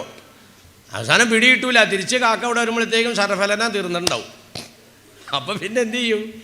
ഓതാൻ വന്ന ഉസ്താദ് ഒരു പണി അവൻ പാപ്പാടെ വിട്ട് അങ്ങോട്ട് പോട്ടെ, ഇപ്പം തൽക്കാലം ഇവിടെ ചോറ് വിളമ്പാൻ പറയും. ഇതാണ് ഇടപാട്. ഇങ്ങനെയൊന്നും അല്ലാട്ടോ പൊന്നു ഹബീബന്മാരെ വേണ്ടത്. പിന്നെ 7-ൻ്റെ അന്ന് കാലും കയ്യോടിക്കൂലേ, അടങ്ങി കിടന്നോളൂ. എത്ര നല്ല സന്തോഷം സഹോദരിമാരെ, നിങ്ങളതിന് സമ്മതിക്കണം. അപ്പം 7-ൻ്റെ അന്ന് ഇപ്പം എന്തൊക്കെ പണി നടത്തി, ഇതൊക്കെ ചെയ്തിട്ടുണ്ടോ എന്ന് നോക്കണം. എന്നിട്ട് തന്നെയാണ് അക്കയ്ക്ക് അറുത്ത് കൊടുക്കണം. അക്കയ്ക്ക് അറുത്ത് കൊടുക്കൽ ലാസ്റ്റ്. ഞാൻ ചോദിക്കട്ടെ, തയ്യാറുണ്ടോ? ആൺകുട്ടിയാണെങ്കിൽ 2 ആട്, പെൺകുട്ടിയാണെങ്കിൽ 1 ആട്. ഇനി മാടാണെങ്കിൽ ആണിനും പെണ്ണിനും 1. എടാ ഒരക്കയ്ക്ക് അറുത്ത് കൊടുക്ക എന്ന് പറഞ്ഞാൽ ഇന്നത്തെ നവവരന്മാരാകുന്ന പുതിയാപ്പിളാർ പറഞ്ഞ മറുപടി എന്താണെന്നറിയോ? രഹസ്യമായിട്ട് പൈസ ഇല്ല ഉസ്താദേ, അള്ള കൊടുത്താണ് ശിക്ഷ വയ്ക്കുക. നല്ല വഴിയിലേക്ക് കൊടുക്കാൻ തയ്യാറാകാതെ വന്നപ്പോ മാസക്കുളി മാറി. ഇപ്പം മുതൽക്ക് തുടങ്ങി സ്കാന്, സ്കീന്, എക്സ്ട്രാ, മറ്റത് മറിച്ചത്. അവസാനം 10-ാം മാസത്തിൽ ഈ സാധനങ്ങൾ പുറത്തേക്ക് വരുമ്പോഴത്തേക്കും 10 അക്കീക്കയുടെ പൈസ പോയിട്ടുണ്ടാവും. ശരിയല്ലേ? ഒരക്കീക്ക് അറുത്ത് കൊടുക്കുക 7-ൻ്റെ അന്ന്. ശ്രദ്ധിച്ചോ, 6-ാമത്തെ വയസ്സെത്തിയാൽ അദ്ദബ. അപ്പോൾ ഉണ്ടായി 7 കഴിഞ്ഞു. ഇനി ആ കുഞ്ഞ് നല്ല തർബിയത്ത് കിട്ടേണ്ടത് കുഞ്ഞിൻ്റെ ഉപ്പാടെ മടിയിൽ നിന്ന്, ഉമ്മാടെ മടിയിൽ നിന്ന്. 6-ാമത്തെ വയസ്സെത്തിയാൽ മദ്രസയെ കൊണ്ടുപോയാക്കണം. ഇന്നത്തെ ഹാല്യങ്ങൾ പറ. 2 വയസ്സാകുമ്പോഴത്തേക്കും തുടങ്ങും. മാറിൽ നിന്ന് പിടിച്ചു പറിച്ചാ കൊണ്ടുപോണത്. എങ്ങോട്ടാ കൊണ്ടുപോണത് ബഹുമാനികളെ? നമ്മുടെ മക്കളെ നമ്മൾ കൊണ്ടുപോകേണ്ട ശൈലിയിൽ കൂടെ കൊണ്ടുപോകുന്നുണ്ടോ നമ്മൾ ആത്മപരിശോധന നടത്ത്. 6-ാമത്തെ വയസ്സിൽ ഒരു കുഞ്ഞിനെ അദബ് പഠിപ്പിക്കണമെന്ന് പറഞ്ഞെങ്കിൽ പരിശുദ്ധ ഖുർആൻ പഠിക്കാൻ കൊണ്ടുവന്നാക്കണമെന്ന് ഞാൻ പഠിച്ചോനോർത്ത് നിങ്ങളോട് പറയാണ്. നിങ്ങൾ 2-ാമത്തെ വയസ്സിൽ കൊണ്ട് ആക്കണമെങ്കിൽ ആക്കിക്കോ. ബാവുസിലാറില്ല, ഇപ്പോൾ ജിബിരിൽ അലൈഹിസ്സലാം എന്ന് പറഞ്ഞാലും ഇപ്പോൾ ജനം അംഗീകരിക്കാത്ത അവസ്ഥയിലേക്ക് എത്തി. നിങ്ങൾ കൊണ്ടുപോകണമെങ്കിൽ കൊണ്ടുപോയി ആക്കിക്കോ. ഏത് മീഡിയത്തിലേക്ക് നിങ്ങൾ കൊണ്ടുപോയി ആക്ക്. പക്ഷെ ആക്കുന്നതിന് മുമ്പ് ഒരു നല്ല മനുഷ്യൻ്റെ അടുത്തുകൊണ്ടിട്ട് ഒരു ബിസ്മില്ലാഹിർ റഹ്മാനിർ റഹീം പറഞ്ഞു കൊടുക്കുക. അത് ആ കുഞ്ഞിനെ കൊണ്ടിട്ട് പറഞ്ഞ് എഴുതിപ്പിച്ചതിൻ്റെ ശേഷം കൊണ്ടുപോയി എവിടെയെങ്കിലും കൊണ്ടുപോയാക്കുക. ഇന്ന് എത്രയോ നല്ല മനുഷ്യന്മാരുണ്ട് നമ്മുടെ ഇടയിലൊക്കെ ഇങ്ങനെ ബിസ്മില്ലാഹിർ റഹ്മാനിർ റഹീം പറയാൻ. ഇത് ചെറിയ കാര്യമാണോ? റൂഹുല്ലാഹി നബീന ഈസാ അലൈഹിസ്സലാത്തു വസ്സലാം സഹാബാക്കളോടൊപ്പം ഒരു വഴിയിലൂടെ നടക്കുമ്പോൾ ഒരു ഖബറിൻ്റെ അടുക്കൽ നിന്നിട്ട് പറയുന്നു, സഹാബത്തെ, ഈ ഖബറാളി വല്ലാത്ത അദാബിലാണല്ലോ. അത് പറഞ്ഞുകൊണ്ടിട്ട് അവർ മുന്നോട്ട് പോയി. കുറേ ദിവസങ്ങൾ കഴിഞ്ഞ് തിരിച്ചാ വഴി വരുമ്പോൾ ഖബറാളിയുടെ അവസ്ഥ മാറി. വല്ലാത്ത അനുഗ്രഹം കൊണ്ട് ആ മനുഷ്യനെ പൊതിയപ്പെട്ടിരിക്കുന്നു. മഹാനായ ഈസാ നബി അലൈഹിസ്സലാത്തു വസ്സലാം സുജൂദിലേക്ക് വീണു. റബ്ബേ, ഏതാനും ദിവസം മുമ്പ് ഞങ്ങൾ ഈ വഴിയെ പോകുമ്പോൾ വല്ലാതെ അദാബിലായിരുന്ന ഈ ഖബറാളി ഇപ്പൊ അനുഗ്രഹം കൊണ്ട് പൊതിയപ്പെട്ടല്ലോ തമ്പുരാനെ. ഇതിന്റെ കാരണം എന്തെന്ന് എനിക്ക് അറിയിച്ചു തരണേ അല്ലാഹ്. സുജൂദിൽ കിടന്ന് ദുആ ചെയ്യുമ്പോൾ മുഖറബായ മലക്ക് ജിബ്രീൽ, നബിയേ, ഈ മനുഷ്യൻ മരണപ്പെടുമ്പോൾ ഭാര്യ ഗർഭവതിയാണ്. പ്രസവിച്ചതായ കുഞ്ഞിനെ 6 വയസ്സെത്തിയപ്പോൾ ഒരു ആലിമിന്റെ അടുക്കൽ കൊണ്ടുപോയി എത്തിച്ചു. എന്നിട്ട് പറഞ്ഞു, ഉസ്താദ്, എന്റെ ഈ പൊന്നുമോൻ യത്തീമായ മോനാണ്. ഈ മോനക്ക് അല്ലാഹുവിന്റെ കലാമ് പഠിപ്പിക്കാൻ ഞാൻ അങ്ങേ ഏൽപ്പിക്കുകയാണ്. ഉസ്താദ് ആ കുഞ്ഞിനെ മുന്നിലിരുത്തി. ആ മനുഷ്യൻ പറഞ്ഞു കൊടുത്തു, ബിസ്മില്ലാഹിർ റഹ്മാനിർ റഹീം. മോനെ, ഈ വാചകം നീ പറയണ കുഞ്ഞ്. അല്ലാഹു പരമകാരുണ്യകനും കരുണാനിധിയുമായ റബ്ബേ, നിന്റെ നാമത്തിൽ നിന്റെ കലാമിനെ പഠിക്കാൻ ഞാൻ തുടങ്ങുന്നു തമ്പുരാനെ. ഇതാണ് ഇതിന്റെ അർത്ഥം. ഇത് പറമോനെ എന്ന് ഉസ്താദ് പറഞ്ഞു കൊടുത്തപ്പോൾ ആ കുരുന്നുമോൻ അതിന്റെ കിളുന്ത് നാവ് കൊണ്ട് പറഞ്ഞു, ബിസ്മില്ലാഹിർ റഹ്മാനിർ റഹീം. ഈസാ നബിയെ, പടച്ച തമ്പുരാനെ പരമകാരുണ്യകൻ ആ കുഞ്ഞ് വിശേഷിപ്പിച്ചെങ്കിൽ ആ കരുണ അല്ലാഹുവിന്റെ ഭാഗത്തു നിന്നുണ്ടാകണ്ടേ നബിയെ. ആ കരുണ തമ്പുരാൻ പ്രകടിപ്പിച്ചത് ആ കുഞ്ഞിന്റെ പിതാവിന് അല്ലാഹു തആല പുറത്തു കൊണ്ടിട്ടാണ് എന്ന് ബഹുമാനപ്പെട്ട മുഖറബായ മലക്ക് ജിബ്രീൽ കുഞ്ഞ് ബിസ്മില്ലാഹിർ റഹ്മാനിർ റഹീം എന്ന് പറഞ്ഞപ്പോൾ വാപ്പാക്ക് അല്ലാഹു സുബ്ഹാനഹു വ തആല പുറത്ത്. മക്കളുടെ ഇൽമിന്റെ പവറായത്. ഞാൻ ചോദിക്കട്ടെ പെങ്ങന്മാരെ, 10 മാസം ചുവന്ന് നൊന്തുപെറ്റ നിന്റെ മോനെ കൊണ്ട് ഒരു ബിസ്മി പറയിപ്പിച്ചാൽ നിനക്ക് കിട്ടുന്ന നേട്ടം എത്രേ? നിങ്ങൾ ഇംഗ്ലീഷിൻ്റെ പുറകെ പോകണ്ടെന്നൊന്നും ഞങ്ങളാരും പറയണമൊന്നുമില്ല. ആൾക്കാരൊക്കെ ഉസ്താദന്മാരുടെ തലയിലേക്കാണ് കയറണേ, നിങ്ങൾ ഇംഗ്ലീഷ് പഠിപ്പിക്കണില്ല. ഞാൻ ചോദിക്കട്ടെ, ഈ അടുത്ത കാലത്ത് അബുൽ ഹസൻ അലി നദ്വി ഒരു വർത്താനം പറഞ്ഞല്ലോ. ബ്രിട്ടീഷുകാരുടെ ഭരണകാലത്താണ് ആലിമീങ്ങൾ പറഞ്ഞത് നിങ്ങൾ ഇംഗ്ലീഷ് പഠിപ്പിക്കല്ലേ. എന്താ ഇംഗ്ലീഷ് പഠിപ്പിക്കല്ലേ എന്ന് പറഞ്ഞത്? അബുൽ ഹസൻ അലി നദ്വി പറഞ്ഞിട്ട് കൊല്ലം നിസ്സാരമായിട്ടുള്ളൂ. അദ്ദേഹം എന്താ പറഞ്ഞതറിയോ? നിങ്ങളുടെ ഒറ്റ മക്കളെ സ്കൂളിലേക്ക് വിടണ്ട. അബുൽ ഹസൻ അലി നദ്വി മഹാനവറുകളുടെ പിന്നാലെ സിറാത്ത് കടക്കാൻ അള്ളാഹു നമുക്ക് ഭാഗ്യം തന്നെ അനുഗ്രഹിക്കുമാറാണ്. വലിയ മനുഷ്യനല്ലേ, ലോക പണ്ഡിതൻ. ആ മനുഷ്യൻ പറഞ്ഞ് ഇംഗ്ലീഷ് പഠിപ്പിക്കണ്ടെന്നല്ല, നിങ്ങളുടെ മക്കളെ സ്കൂളിലേക്ക് വിടണ്ട. എന്തേ?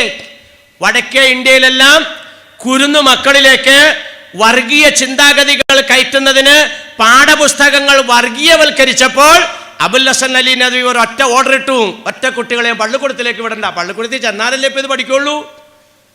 പാഠപുസ്തകം തിരുത്തി കേന്ദ്ര ഗവൺമെന്റ്. ഈ തിരുത്താൻ വച്ചതിൽ നിന്നും പരിപൂർണമായിട്ടും പിന്മാറി. ഇത് തന്നെയാണ് ബ്രിട്ടീഷുകാരുടെ കാലഘട്ടത്തിൽ ഉലമാക്കൾ പറഞ്ഞത്, മക്കളെ നിങ്ങൾ ഇംഗ്ലീഷ് പഠിപ്പിക്കേണ്ട. അഞ്ച് അന്ന് ഇംഗ്ലീഷ് പഠിപ്പിക്കുന്ന സംവിധാനം വെള്ളക്കാരുടേതാണ്. വെള്ളക്കാരുടെ പേരിവിടെ ഉറക്കണ്ട, അവരിവിടുന്ന് നാട് കടക്കട്ടെ. അതിനവരുടെ ഭാഷയോട് എതിരുണ്ടായിട്ടല്ല. അത് തങ്ങൾ പഠിപ്പിക്കുന്ന എല്ലാ ഭാഷയും പഠിക്കണമെന്നാണ്. എല്ലാ ഭാഷയും പഠിച്ചാൽ ഒരു ഭാഷ പഠിക്കുന്നവൻ്റെ ചതിയിൽ നിന്ന് രക്ഷപ്പെടാം. അപ്പം എല്ലാം പഠിക്കാൻ പ്രോത്സാഹിപ്പിച്ച മതമാണ് പരിശുദ്ധ ഇസ്ലാം. ഇംഗ്ലീഷ് ആരും പഠിപ്പിക്കണ്ടെന്ന് പറയണില്ല. പക്ഷേ എൻ്റെ ബഹുമാനപ്പെട്ട സഹോദരിമാരെ, നിങ്ങൾക്കിന്നിപ്പോൾ എന്തിനാണ് ഉത്സാഹം കാണുന്നത്? മദ്രസയിലാക്കാനാണോ അതെയോ ഇംഗ്ലീഷ് പഠിപ്പിക്കാനാണോ? സ്കൂൾ അങ്ങോട്ട് അടച്ചാൽ അടക്കണതിന് മുമ്പ് തന്നെ തീരുമാനമെടുക്കും, ഇത്രാം തീയതി നമുക്ക് ടൂർ പോകാം, ഇത്രാം തീയതി വെല്ലുപ്പാടെടുത്ത് പോകാം, ഇത്രാം തീയതി വെല്ലുമാടെടുത്ത് പോകാം. എല്ലാ വിരുന്നും എല്ലാ ടൂറും സ്കൂൾ അടച്ചാൽ പിന്നെ തകൃതിയാണ്. എന്തേ സ്കൂൾ മുടക്കിയിട്ട് എന്തേ പോകാൻ പറ്റൂല? അപ്പോൾ വല്ല പരിഗണനയും ഈ മതവിജ്ഞാനത്തിനുണ്ടോ?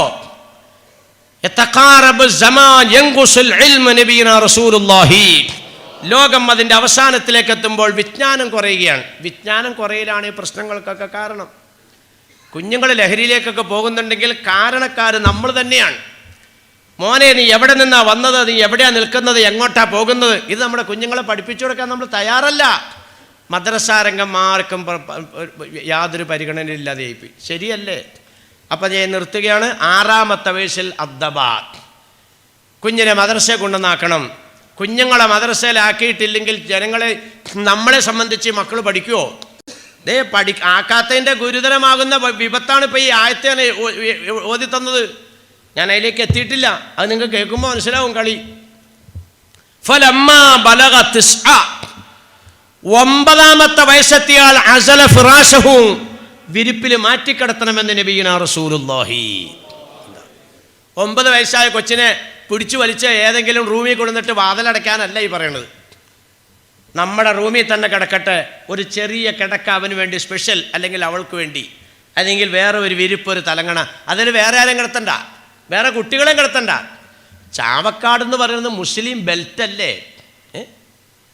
അവിടെ സ്വന്തം ആങ്ങളെ പെങ്ങളോട് ചെയ്ത ക്രൂരത ഈ സദസ്സിൽ പറയാൻ പറ്റുമോ? ഇതൊരു ആബാലവൃദ്ധം കൂടിയിരിക്കുന്ന ഒരു മജ്ലിസല്ലേ, ഇവിടെ പറയാൻ പറ്റുമോ? പോലീസ് ഉദ്യോഗസ്ഥർ മുഖത്ത് നോക്കിയിട്ട് ചോദിച്ചില്ലേ, നീ എന്തിനാടാ പെങ്ങളോട് ഈ ക്രൂരത ചെയ്തത്? എന്താ ബഹുമാനികളെ ഇതിനൊക്കെ കാരണം? നബിത്തങ്ങളെ നമ്മൾ തള്ളിക്കളഞ്ഞു എന്നുള്ളതല്ലേ വിഷയം. വമാ കാനല്ലാഹു ലിയുഅദ്ദിബുഹും വഅന്ത ഫീഹിം, നബി കൂടെ ഉണ്ടെങ്കിൽ ഒരു പ്രശ്നവും ഇല്ല. തങ്ങളെ നമ്മൾ കളഞ്ഞു, തങ്ങളായി പറഞ്ഞു തന്നെ. 9ാമത്തെ വയസ്സിൽ വിരിപ്പിൽ മാറ്റിക്കിടത്തണം. ചെയ്യേണ്ടതൊന്നും ചെയ്യാൻ തയ്യാറില്ല ബഹുമാനികളെ. ഫലമ്മാ ബലഗ അശറ, എണ്ണി പറയാൻ ഉണ്ടായ അന്ന് മുതൽ 16 വയസ്സ് വരെ നിബിത്തങ്ങൾ എണ്ണി പറയുന്നു. ഇതൊന്നും ഞാൻ ചുമ്മാ എവിടെന്നെങ്കിലും കാട്ടുകഥ പറയുന്നതല്ല. ലോകാനുഗ്രഹി നമുക്ക് കാണിച്ചിരുന്ന മാതൃകയാണ് ഞാൻ നിങ്ങളുടെ മുമ്പിൽ പറയുന്നത്. നമ്മൾ ആരൊക്കെ ഇത് അനുസരിക്കുന്നു, നടപ്പിലാക്കുന്നു. ഫലമ്മാ ബലഗ അശറ, 10 വയസ്സെത്തിയാൽ ളുരിബ അല സ്വലാത്ത്, നിസ്കാരത്തിന്റെ പേരിൽ അടിക്കണമെന്ന് നബിയുനാ റസൂലുള്ളാഹി. നഞ്ച് ഭക്ഷണത്തിൽ കലക്കിക്കൊടുത്ത് നബിത്തങ്ങളെ വകവരുത്താൻ പണിയെടുത്ത യഹൂദത്തിയെ നേരെ മുന്നിൽ കൊണ്ടുവന്നിരുത്തിട്ട് സഹാബാക്കളോട് പറഞ്ഞു, അല്ലാഹുവിന്റെ റസൂലേ, ഭക്ഷണത്തിനകത്ത് വിഷം കലക്കിയത് ഇവളാണ്, ഒഴിവാക്ക് സഹാബത്തെ. അവരെ പിടിച്ചു വച്ചോണ്ടിരിക്കല്ലേ, അവിടെ ഒഴിവാക്ക്. മഹാനായ നബിത്തങ്ങളുടെ പിതൃവിനെ കൊല ചെയ്തതായ അബ്ബാസ് റളിയല്ലാഹു ഹംസത്തുൽ കറാർ റളിയല്ലാഹു തആലയെ കശാപ്പ് ചെയ്തതായ ഹിന്ദ് എന്ന് പറയുന്ന പെണ്ണിനെ മുമ്പിൽ കൊണ്ടുവന്ന് നിർത്തി. എവിടെയാണ് നബിത്തങ്ങൾ പ്രതികാരം ചെയ്ത്? ആരെയാണ് നബിത്തങ്ങൾ ആക്രമിക്കാൻ പറഞ്ഞത്? പക്ഷെ തങ്ങളെ പറ്റി കേൾക്കുന്ന ചിത്രങ്ങൾ വേറെ. ആ നബി സല്ലല്ലാഹു അലൈഹി വസല്ലം തങ്ങൾ പറയാണ്, മാതാപിതാക്കളെ 10 വയസ്സെത്തിയതായ കുഞ്ഞിനെ നിങ്ങൾ നമസ്കരിച്ചില്ലെങ്കിൽ അടിക്കണം എന്ന് പറഞ്ഞാൽ 6ാമത്തെ വയസ്സിൽ കൊച്ചു തുടങ്ങി നിസ്കാരത്തെ പറ്റി പഠിക്കുന്നു, ഖുർആൻ പഠിക്കുന്നു, ദീനി ഉലൂമുകൾ പഠിക്കുന്നു. 10 വയസ്സെത്തുമ്പോൾ നിസ്കാരത്തിൻ്റെ എല്ലാം ആ കുട്ടിക്ക് കിട്ടിക്കഴിഞ്ഞു. 10 വയസ്സെത്തിയിട്ട് നിസ്കരിക്കുന്നില്ലെങ്കിൽ ചുള്ളിവടിയെടുത്ത് അടിക്കണമെന്ന് നബിയുനാ റസൂലുള്ളാഹി. ഞാൻ ചോദിക്കട്ടെ, ഇവിടെ ഇരിക്കുന്ന ഉറങ്ങാത്തവരോട്, 10ാമത്തെ 15ാമത്തെ വയസ്സല്ല, അല്ലെങ്കിൽ 13ാമത്തെ വയസ്സിലല്ല, 10ാമത്തെ വയസ്സിൽ നിങ്ങളുടെ മോനോ മോളോ നിസ്കരിക്കാത്തതിൻ്റെ പേരിൽ ഒരു ചുള്ളിവടി എടുത്ത് എന്ന് പറഞ്ഞാൽ നിങ്ങൾ ഉച്ചയ്ക്ക് ഭക്ഷണം കഴിക്കാൻ വേണ്ടി വരികയാണ്. പെൺപിള്ളേട്ട് ചോദിച്ചു, മോനെന്തി ഇതേ ഇരിക്കുന്നു അവിടെ ഏതാണ്ട് മൊബൈലിൽ, എടാ മോനെ ലോറ് നിസ്കരിച്ചാ? ഇല്ല. അപ്പോൾ അവിടെ ഒരു ചുള്ളിവടി വച്ചിട്ടുണ്ട്. ഒരു ചെറിയ ചുള്ളിവടി എപ്പോഴും വീടിൻ്റെ വാതിലിൻ്റെ മുകളിൽ വെക്കണം. നീ വന്നേ ഇങ്ങോട്ട്. നിന്നോട് ഞാൻ പറഞ്ഞിട്ടില്ലേ നിസ്കരിക്കാതെ ബാങ്ക് വിളിച്ചാൽ അവിടെ നിസ്കരിക്കാതിരിക്കുന്ന പറഞ്ഞില്ല. ബാങ്ക് വിളിച്ചിട്ട് ഇപ്പോൾ സമയം എത്രയായി? ഒരു കൊട്ടു കൊടുത്തു, പോയി നിസ്കരിച്ചോണ്ട് വാ. ഇങ്ങനെ 10ാമത്തെ വയസ്സിൽ, 15ാമത്തെ വയസ്സല്ല, 13ാമത്തെ വയസ്സല്ല, 12ാമത്തെ വയസ്സല്ല, ഇങ്ങനെ 10ാമത്തെ വയസ്സിൽ കുഞ്ഞ് നമസ്കരിക്കാത്തതിൻ്റെ പേരിൽ അടിച്ച ഉപ്പമാരി മജ്ലിസിലുണ്ടെങ്കിൽ, അല്ല അടിക്കാതെ തന്നെ എൻ്റെ മക്കൾ നിസ്കരിച്ചു മുസ്ലിയാരെ, അപ്പോൾ പിന്നെ വേറെ പ്രശ്നമില്ലല്ലോ, അങ്ങനെയാണെങ്കിലും കുഴപ്പമില്ല, അങ്ങനെയുള്ളവരും ഇതിനകത്ത് ഭാഗവാക്കാകണം. അങ്ങനെ അടിച്ച ഒരു പിതാവി മജ്ലിസിലുണ്ടെങ്കിൽ ഞാൻ ചുമ്മാ എനിക്കൊരു സന്തോഷത്തിന് വേണ്ടി ചോദിക്കുകയാണ്, ഒന്ന് കൈവക്കാവോ? 10ാമത്തെ വയസ്സിൽ 13, 12, 15 അല്ല, 10ാമത്തെ വയസ്സിൽ എൻ്റെ മോൻ നിസ്കരിക്കാണ്ട് ഞാൻ അടിച്ചിട്ടുണ്ട് മുസ്ലിയാരെ? ഒക്കൂല. നിങ്ങളുടെ മക്കളെ കൊണ്ട് പിന്നെ നിങ്ങൾക്ക് എങ്ങനെ ഫലം കിട്ടും? പറ, എങ്ങനെ ഫലം കിട്ടും? ഞാൻ സഹോദരിമാരോട് ചോദിക്കട്ടെ, സഹോദരിമാരെ, 10ാമത്തെ വയസ്സിൽ നിസ്കരിക്കാത്തതിൻ്റെ പേരിൽ ഒരു മോളെയോ ഒരു മോനെയോ ഒരു വടിക്കമ്പെടുത്ത് അടിച്ച ഉമ്മ അവിടെ എങ്ങാനും ഉണ്ടെങ്കിൽ ഒന്ന് കൈ വെക്കാവോ? കാല് വെക്കും നിങ്ങൾ, കാല്, കയ്യല്ല വെക്കണം. ഉണ്ടാവില്ല. പിന്നെ അവർ ചെയ്യണെന്താണെന്നറിയോ? നിങ്ങൾ ഉച്ചയ്ക്ക് ചെല്ലും, നിസ്കരിച്ചാ? ഇല്ല. അപ്പോൾ പുറത്തേക്ക് ഇറങ്ങിപ്പോടാ, എടി ഇവനിക്കിനി ചോറ് കൊടുക്കണ്ട കേട്ടോ. ഞാൻ പറഞ്ഞിട്ട് ചോറ് കൊടുത്തായി. അവൻ പോയി ആ മാവിൻ്റെ ചോട്ടിൽ പോയി നോണ്ടിട്ട് ഇങ്ങനെ ഏതാണ്ടൊക്കെ കുത്തിപ്പടന്നുകൊണ്ടിരിക്കുകയാണ്. നിങ്ങൾ ചോറൊക്കെ കഴിച്ചിട്ട് കച്ചവടശാലയിലേക്ക് കട ഓർക്കാൻ വേണ്ടിയിട്ട് ഇറക്കി അങ്ങോട്ട് പോയി. വേഗം പെണ്ണുമ്പുള്ള പുറകിലോ നോക്കുമ്പോൾ ഇവൻ മാവേലിങ്ങനെ, എടാ ചെയ്താനെ വേഗം വാ, പോയി വന്ന് തിന്നോ. ശരിയാണോ? സഹോദരിമാരോട് ചോദിക്കണേ, ശരിയാണോ? അങ്ങനെ തന്നെ വിളിക്കാവുള്ളൂ. മോനെ വാ ചോറ് തിന്നെന്ന് പറയരുത്. പിന്നെ എടാ ചെയ്താനെ ഇങ്ങ് വാ തിന്നോ. അത് ചെയ്താൻ തന്നെയാ. ഒരു കുഞ്ഞിനെ അടിച്ചിട്ടുണ്ടോ? എറണാകുളം ജില്ലയുടെ പടിഞ്ഞാറേ അറ്റത്ത് നായരമ്പലം എന്ന് പറഞ്ഞിട്ട് സ്ഥലമുണ്ട്. അവിടെ വാപ്പ കൃഷി ഓഫീസർ, ഉമ്മ ഹൈസ്കൂളിലെ HM, ഒരേ ഒരു മകൻ കോതമംഗലം എഞ്ചിനീയറിംഗ് കോളേജിൽ കൊണ്ടുവന്നിട്ട് എഞ്ചിനീയറിംഗിന് ചേർത്തു. സഹപാഠികൾക്കും അധ്യാപകർക്കും രക്ഷയില്ലാണ്ട് വന്നപ്പോൾ പ്രിൻസിപ്പാൾ പുറത്താക്കി. എന്ന് പറഞ്ഞാൽ കടുത്ത ലഹരി ഉപയോഗത്തിൻ്റെ വക്താവാണ് ഈ മോൻ. നാട്ടിലേക്ക് വന്നു. വാപ്പ അഭിമാനമുള്ള മാന്യനാണ്, മാതാവ് മാന്യതയുള്ളവളാണ്. പടച്ചവനെ എൻ്റെ മോനെ പഠിപ്പിക്കാൻ വിട്ടിട്ട് രക്ഷയില്ലല്ലോ അല്ലാ. ഈ വാപ്പ ചെറായി ജംഗ്ഷനിൽ ഒരു റൂം എടുത്തിട്ട് സ്പെയർ പാർട്സിൻ്റെ കടയിട്ട് കൊടുത്തു. സ്പെയർ പാർട്സിൻ്റെ കച്ചവടം എങ്ങനെ ഉണ്ടെന്നറിയാൻ വേണ്ടി ഒരു ദിവസം വാപ്പ കടയിലേക്ക് വന്നു. രാവിലെ 10 മണിക്ക്. അവിടെ ചെന്നപ്പോൾ മോനെ കാണാനില്ല. ഇതൊക്കെ എല്ലാ സ്ഥലത്തും കേൾക്കണ വാർത്തയാണ് ഞാനീ പറഞ്ഞുകൊണ്ടിരിക്കുന്നത്. അഡ്രസ്സ് സഹിത ഞാനീ പറഞ്ഞ്. കടയിൽ ചെന്ന് നോക്കിയപ്പോൾ മോനെ കാണുന്നില്ല. വാപ്പ കയറി ആ കാശമേശയുടെ അടുത്തുള്ള കസേരയിലങ്ങ് ഇരുന്നു. കുറേ കഴിഞ്ഞപ്പോൾ മോൻ ആടി ആടി വരികയാണ്. അന്നിപ്പോൾ മോൻ വാപ്പ കസേരയിരിക്കുകയാണ്. നിന്നോടാടാ ഇവിടെ ഇരിക്കാൻ പറഞ്ഞേ. ഒരൊറ്റ ചവിട്ടം കൊടുത്തു. ഈ കസേര മറിഞ്ഞ് മനുഷ്യൻ താഴത്തേക്ക് വീണപ്പോൾ ബസ് സ്റ്റോപ്പാ. ആൾക്കാർ നോക്കി എന്താ പടപടാ ശബ്ദം കേട്ടേന്ന്. അപ്പോൾ ഇയാൾ അവിടെ നിന്ന് തപ്പി പിടിച്ച് എഴുന്നേക്കുക. നാണക്കേടായി. അവിടെ ലിവർ എന്ന് പറയുന്നൊരു കമ്പി ഇരിപ്പുണ്ടായി. ലിവർ, ഈ ജാക്കി, വണ്ടിയുടെ ടയറൊക്കെ പഞ്ചറാകുമ്പോൾ ഈ ജാക്കി തിരിക്കാൻ വേണ്ടി ഉപയോഗിക്കുന്ന നീളമുള്ള കമ്പി, അതിന് ലിവർ എന്നാണ് പറയുക. ഈ സാധനം എടുത്തുകൊണ്ട് ആ മൂപ്പരിങ്ങ് ഇറങ്ങിപ്പോകും. വീട്ടിലേക്ക് മുമ്പ് എച്ചമ്മ വെണ്ണമുള്ള ഇതെന്താ ലിവറും കൊണ്ടുവന്നത്? ഇതെവിടെ ആവശ്യമുണ്ട്, ഞാൻ ഒരു കാര്യത്തിന് വേണ്ടി കൊണ്ടുവന്നതാണ്, വേറെ കാര്യമൊന്നും പറയുന്നില്ല. അവിടെ കൊണ്ടുവന്ന് വെച്ചു. രാത്രിയായി, മത്തായിക്കൊണ്ട് മകൻ വന്നു. അവൻ്റെ ബെഡ്റൂമിലേക്ക് കയറി, കിടക്കയിലേക്ക് കയറി കമിഴ്ന്നങ്ങോട്ട് കിടന്നു. രണ്ട് കയ്യിലും മുറുകെ പിടിച്ച് ലിവറുമായിട്ട് ഇറങ്ങുമ്പോൾ ഭാര്യ വട്ടം കയറി പിടിച്ചു. പക്ഷെ ആ സമയത്ത് നല്ല ആരോഗ്യ, തട്ടി തെറിപ്പിച്ചു. നേരെ അകത്തേക്ക് വന്ന് ശാന്തമായി കിടക്കുന്ന മകൻ്റെ തലയിലേക്ക് ലക്ഷ്യം വെച്ചിട്ടൊരു ഒറ്റ അടിയാണ്. തലയോട്ടി പൊട്ടി തലച്ചോറ് ചിതറി അയാളുടെ ശരീരത്തിലേക്കും വസ്ത്രത്തിലേക്കും ആയി അതിൽ കൊട്ടിക്കളഞ്ഞു. കമ്പി എറിഞ്ഞിട്ടിട്ട് നേരെ പോലീസ് സ്റ്റേഷനിൽ ചെന്നിട്ട് പറഞ്ഞു, സാറേ ഞാനൊരു നല്ല കാര്യം ചെയ്തിട്ട് വന്നിരിക്കുകയാണ്, എന്നെ നിങ്ങൾ ലോക്കപ്പിലാക്കണം. ഏത് സമയത്താണോ നിയമം എന്നെ തുറന്നുവിടുന്നത് ആ സമയത്ത് മാത്രമേ നിങ്ങൾ എനിക്ക് മോചനം തരാവുള്ളൂ. എനിക്ക് വേണ്ടി ആര് ജാമ്യത്തിന് വന്നാലും നിങ്ങളെ ജാമ്യം എടുക്കരുത്, എന്നെ പുറത്തുവിടരുത്. നല്ല കാര്യം ചെയ്തിട്ട് ഞാൻ വന്നതാണ്. തല ചിന്നിച്ചെതറി പെടഞ്ഞു മരിച്ചതായ മകൻ്റെ ജനാസ പോസ്റ്റ്മോർട്ടം ചെയ്ത് കുഴിച്ചിട്ടെങ്കിൽ 19ാമത്തെ വയസ്സിൽ ലിവർ കൊണ്ട് തലയടിച്ചു പൊട്ടിക്കാനല്ല പിതാവിനോട് പറഞ്ഞത്, മാതാവിനോട് പറഞ്ഞത്. 10ാമത്തെ വയസ്സിൽ നമസ്കരിക്കുന്നില്ലെങ്കിൽ ചുള്ളിവടിയെടുത്ത് നിന്റെ മോനെ അടിക്ക്, മോളെ അടിക്ക് എന്ന് നബിയിന റസൂലുള്ളാഹി. ചെയ്യുന്നുണ്ടോ എന്ന് ചിന്തിക്കുക. അപ്പം നമ്മുടെ മക്കള് നമുക്ക് ബലപ്പെടുന്നില്ല എന്ന് പറയുന്നതിൽ അർത്ഥമില്ല. ഫലമ്മാ ബലഗ 16, 16ാമത്തെ വയസ്സെത്തിയാൽ നിർത്തുകയാണ്. 16ാമത്തെ വയസ്സെത്തിയാൽ ഇപ്പം നമുക്കത് പറ്റൂല. സവ്വജൂഹു, ആ മോനക്ക് നീ വിവാഹം ചെയ്തു കൊടുക്കണം, അല്ലെങ്കിൽ മകൾക്ക് വിവാഹം ചെയ്തു കൊടുക്കണം. 16ാമത്തെ വയസ്സിൽ ഇപ്പോൾ വിവാഹം ചെയ്താൽ വാപ്പായും ഉമ്മായും ജയിലിൽ പോവും. എന്നാൽ കൊല്ലത്തുള്ള ഒരു ലോഡ്ജില്, കായംകുളത്തുള്ള ഒരു ലോഡ്ജില് ഒരു 18 വയസ്സായ ഒരു പെണ്ണ്, ഒരു 19 വയസ്സായ ആണ്, രണ്ടാളും ലോഡ്ജിൽ റൂമെടുത്തു. ആരോ പോലീസിൽ വിളിച്ചു പറഞ്ഞു. പോലീസ് വന്നു. നിന്റെ വീട് എവിടെയാണ്? എൻ്റെ വീട് സ്ഥലത്താണ്. എവിടെയാണ്? നിങ്ങൾ രണ്ടാളും ആരാണ്? ഞങ്ങൾ രണ്ടാളും ബന്ധമൊന്നുമില്ല. പിന്നെ നിങ്ങൾ ഈ ലോഡ്ജിൽ വന്ന് ഒറ്റയ്ക്ക് റൂമെടുത്ത്? അത് ഞങ്ങൾ രണ്ടുപേരും പരസ്പരം സമ്മതിച്ചിട്ട് റൂമെടുത്തതാണ്. പോലീസ് ഫയലും മടക്കി സ്റ്റേഷനിലേക്ക് വീട്ടിൽ പോയിക്കൊള്ളണം. അവിടെ ഒന്നും എഴുതാൻ പറ്റൂല, ഒന്നും എഴുതാൻ പറ്റൂല. എന്ന് പറഞ്ഞാൽ ഫുഷുവുസിന, ലോകം അതിൻ്റെ അവസാനത്തിലേക്ക് എത്തുമ്പോൾ വ്യഭിചാരം വ്യാപകമാകുമെന്ന് പറഞ്ഞെങ്കിൽ അതൊന്ന് നടന്നുകൊണ്ടിരിക്കുകയാണ്. അതിനുള്ള എല്ലാ വഴികളും തുറന്നിരിക്കുകയാണ്. വിവാഹം ചെയ്താൽ ജയിലിൽ പോകും, വ്യഭിചരിച്ചാൽ സ്വതന്ത്രമായിട്ട് പോകാം. ഇതാണ് അവസ്ഥ. കാലഘട്ടങ്ങൾ മാറിക്കൊണ്ടിരിക്കുക. പെരുവഴിയിൽ കിടന്ന് സിന ചെയ്യുന്ന, വ്യഭിചരിക്കുന്ന അവസ്ഥ കാണാതെ ലോകം അവസാനിക്കില്ല എന്ന് അഷ്റഫുൽ ഖൽഖ് നബീന റസൂലുള്ളാഹി.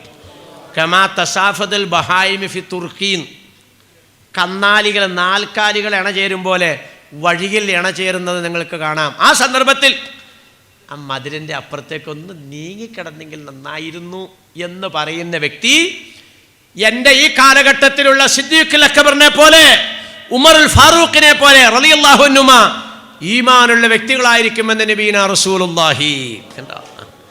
അല്ലാണ്ട് അവരെ കാണിക്കുമല്ല മക്കളെ, ആ മതിലിൻ്റെ അപ്പുറത്തേക്കൊന്ന് മാറിക്കിടന്നെങ്കിൽ വളരെ നന്നായിരുന്നു, നല്ല വാക്കിൽ കണ്ട. അങ്ങനെ പറയുന്ന വ്യക്തി ഈ കാലഘട്ടത്തിൽ നടന്നുകൊണ്ടിരിക്കുകയല്ലേ. ഞാൻ ഇവിടെയൊക്കെ നരച്ചവരോട് ചോദിക്കുക, നിങ്ങളുടെയൊക്കെ നല്ല പ്രായത്തിലൊക്കെ ഒരു കലാലയത്തിൻ്റെ മുമ്പിൽ ചെന്ന് നിന്നാൽ ഒരു കോളേജ് കുമാരൻ ഒരു കോളേജ് കുമാരിയോട് വർത്തമാനം പറയുന്നത് കണ്ടാൽ നിങ്ങൾ വിടുവാർന്നോ? ഡാ നീ എന്തിനാടാ അവളെ? അതിൻ്റെ ഒരു വാക്കില്ല, ഒരു വാക്ക്, ആ വാക്ക് ഞാൻ പറയണില്ല, നിനക്കറിയാമല്ലോ വാക്ക്. ഇല്ലേ, നീ എന്തിനാടാ അവളെ അങ്ങനെ ചോദിക്കൂലേ? അപ്പം അവരെന്ത് ചെയ്യും? ഞാൻ ഇനി അങ്ങനെ ചെയ്യില്ല. പോടാ, വീട്ടിൽ പോടാ. ഇന്നേ കോളേജിൽ നിന്നും കൂടെ ഇറങ്ങി വരുമ്പോൾ കെട്ടിപ്പിടിച്ച് ഉമ്മ കൊടുക്കുകയാണ്. എടാ ഈ പെണ്ണാരിടാ, നീ ഔത്തു. അപ്പ പോലീസിനെ വിളിക്കും പെണ്ണ്, അല്ലെങ്കിൽ ചെറുക്കൻ പോലീസിനെ വിളിക്കും. അപ്പം വരും, നിന്നെ പൊക്കി എടുത്തോണ്ടു. എന്തേ? എല്ലാം അനുകൂലമാക്കിക്കൊണ്ടിരിക്കുകയാണ്. അതായി കാണുന്ന. അള്ളാഹുവേ അള്ളാഹുവേ, ഈമാൻ തകർന്നു പോകാതെ ഞങ്ങളെ നീ കാമിലായ ഈമാനിൻ്റെ വക്താക്കളാക്കി തന്ന് അനുഗ്രഹിക്കുന്ന തമ്പുരാൻ. വളരെ സൂക്ഷിക്കണം. അപ്പോൾ 16 വയസ്സിൽ വേണ്ട, ഒരു 2 കൊല്ലം കൂടെ കൊണ്ട് പിന്തിപ്പിക്കുക. വളരെ സൂക്ഷിക്കുക കൊച്ചുങ്ങളെയൊക്കെ കേട്ടോ. സംസാരിച്ചുകൊണ്ട് നിൽക്കാതെ മുത്തു മുഹമ്മദ് റസൂലുള്ളാഹി ഇയ്യാക്കും എന്ന് പറഞ്ഞാൽ ഉറങ്ങല്ലേന്നായി പറഞ്ഞതിൻ്റെ അർത്ഥം. ഇയ്യാക്കും, എല്ലാവരും ശ്രദ്ധിച്ചാൽ ഞാൻ ഒരു കാര്യം പറയണമെന്ന്, ഗൗരവമുള്ള കാര്യം. ഇയ്യാക്കും വഖദറഉദ്ദിമൻ ഖീല വമാ ഖദറഉദ്ദിമൻ യാ റസൂലല്ലാഹ് ഖാല അൽ മർഅത്തുൽ ഹസനാഉ ഫിൽ മംബത്തി സൂഇ ഔ കമാ ഖാല റസൂലുള്ളാഹി. ഇന്നത്തെ രക്ഷിതാക്കൾ നിർബന്ധമായും മനസ്സിലാക്കിയിരിക്കേണ്ട ഒരു വലിയ പോയിന്റാണ് നബി തങ്ങൾ പറയുന്നത്. എല്ലാവരും ശ്രദ്ധിച്ചേ എന്ന് പറഞ്ഞിട്ട് തങ്ങൾ പറയുന്നു, കുപ്പക്കൂനയിൽ മുളയ്ക്കുന്ന പച്ചപ്പിനെ നിങ്ങൾ സൂക്ഷിച്ചോളണം. മനസ്സിലായോ? കുപ്പക്കൂന അഴുക്കൊക്കെ കൊണ്ടുപോയി കൂട്ടിയിടുന്നിടത്തിൽ ചില ചെടികൾ മുളയ്ക്കും, ഭയങ്കര കൊഴുപ്പായിരിക്കും അതിന്. കുപ്പക്കൂനയിൽ മുളയ്ക്കുന്ന പച്ചപ്പിനെ നിങ്ങൾ ശ്രദ്ധിക്കണം. എന്താണ് പൊന്നാർ നബിയെ കുപ്പക്കൂനയിലെ പച്ചപ്പ്? അൽ മർഅത്തുൽ ഹസനാഉ ഫിൽ മംബത്തി സൂഇ. മതബോധമില്ലാത്ത കുടുംബത്തിലെ പെൺകുട്ടിയാണെന്ന് നബീന റസൂലുള്ളാഹി. ഇന്ന് പെൺകുട്ടികളുള്ളവർ കണ്ണീരും കയ്യുക, പുറത്തേക്ക് വിടാൻ നിവൃത്തില്ല. ഏത് കലാലയത്തിൻ്റെ മുമ്പിൽ നോക്കിക്കോ, കുരിശുമാലയിട്ട പെൺകുട്ടി സ്വസ്ഥമായി നിൽക്കും, ചന്ദനക്കുറിയിട്ട പെൺകുട്ടി സ്വസ്ഥമായി നിൽക്കും, ഷാളിട്ട പെൺകുട്ടിയുടെ ചുറ്റും ഇങ്ങനെ കൂടിയിട്ടുണ്ടാവും. വളരെ ശ്രദ്ധിച്ചോ, അപകടപ്പെട്ട. ഞാനിത് തോടുന്നില്ല കേട്ടോ, ഞാൻ അവിടെ വെച്ചു, അവിടെ ഇരുന്നോട്ടെ. പെൺകുട്ടികളുള്ള മാതാപിതാക്കൾ ശ്രദ്ധിച്ചോ, പെൺകുട്ടികളുള്ള രക്ഷിതാക്കൾ സൂക്ഷിച്ചോ. വലിയ അപകടത്തിലേക്ക് പോണേ. എത്ര കൊല്ലം മുമ്പ് പറഞ്ഞ താക്കീതാന്നറിയോ ഇത്? ഇന്ന് മുസ്ലിം പെൺപിള്ളേരെ കൊണ്ട് രക്ഷിതാക്കൾ കണ്ണീര് കുടിക്കുക. എന്താടോ കാരണം പറ? ചെയ്യേണ്ടത് ചെയ്യേണ്ട സമയത്ത് ചെയ്തില്ല, ഒറ്റ കാരണമുള്ളൂ. അപ്പം 16-ാമത്തെ വയസ്സിന് 18 എടുക്ക്, നിങ്ങൾ വിവാഹം കഴിച്ചു കൊടുക്കണം, ആണാകട്ടെ പെണ്ണാകട്ടെ. എന്നിട്ടോ കയ്യെ കയറി പിടിക്കണോന്ന് നബി തങ്ങൾ പറയാൻ. ഈ പണിയെല്ലാം കഴിച്ചിട്ട് കയ്യെ കയറി പിടിക്കണം.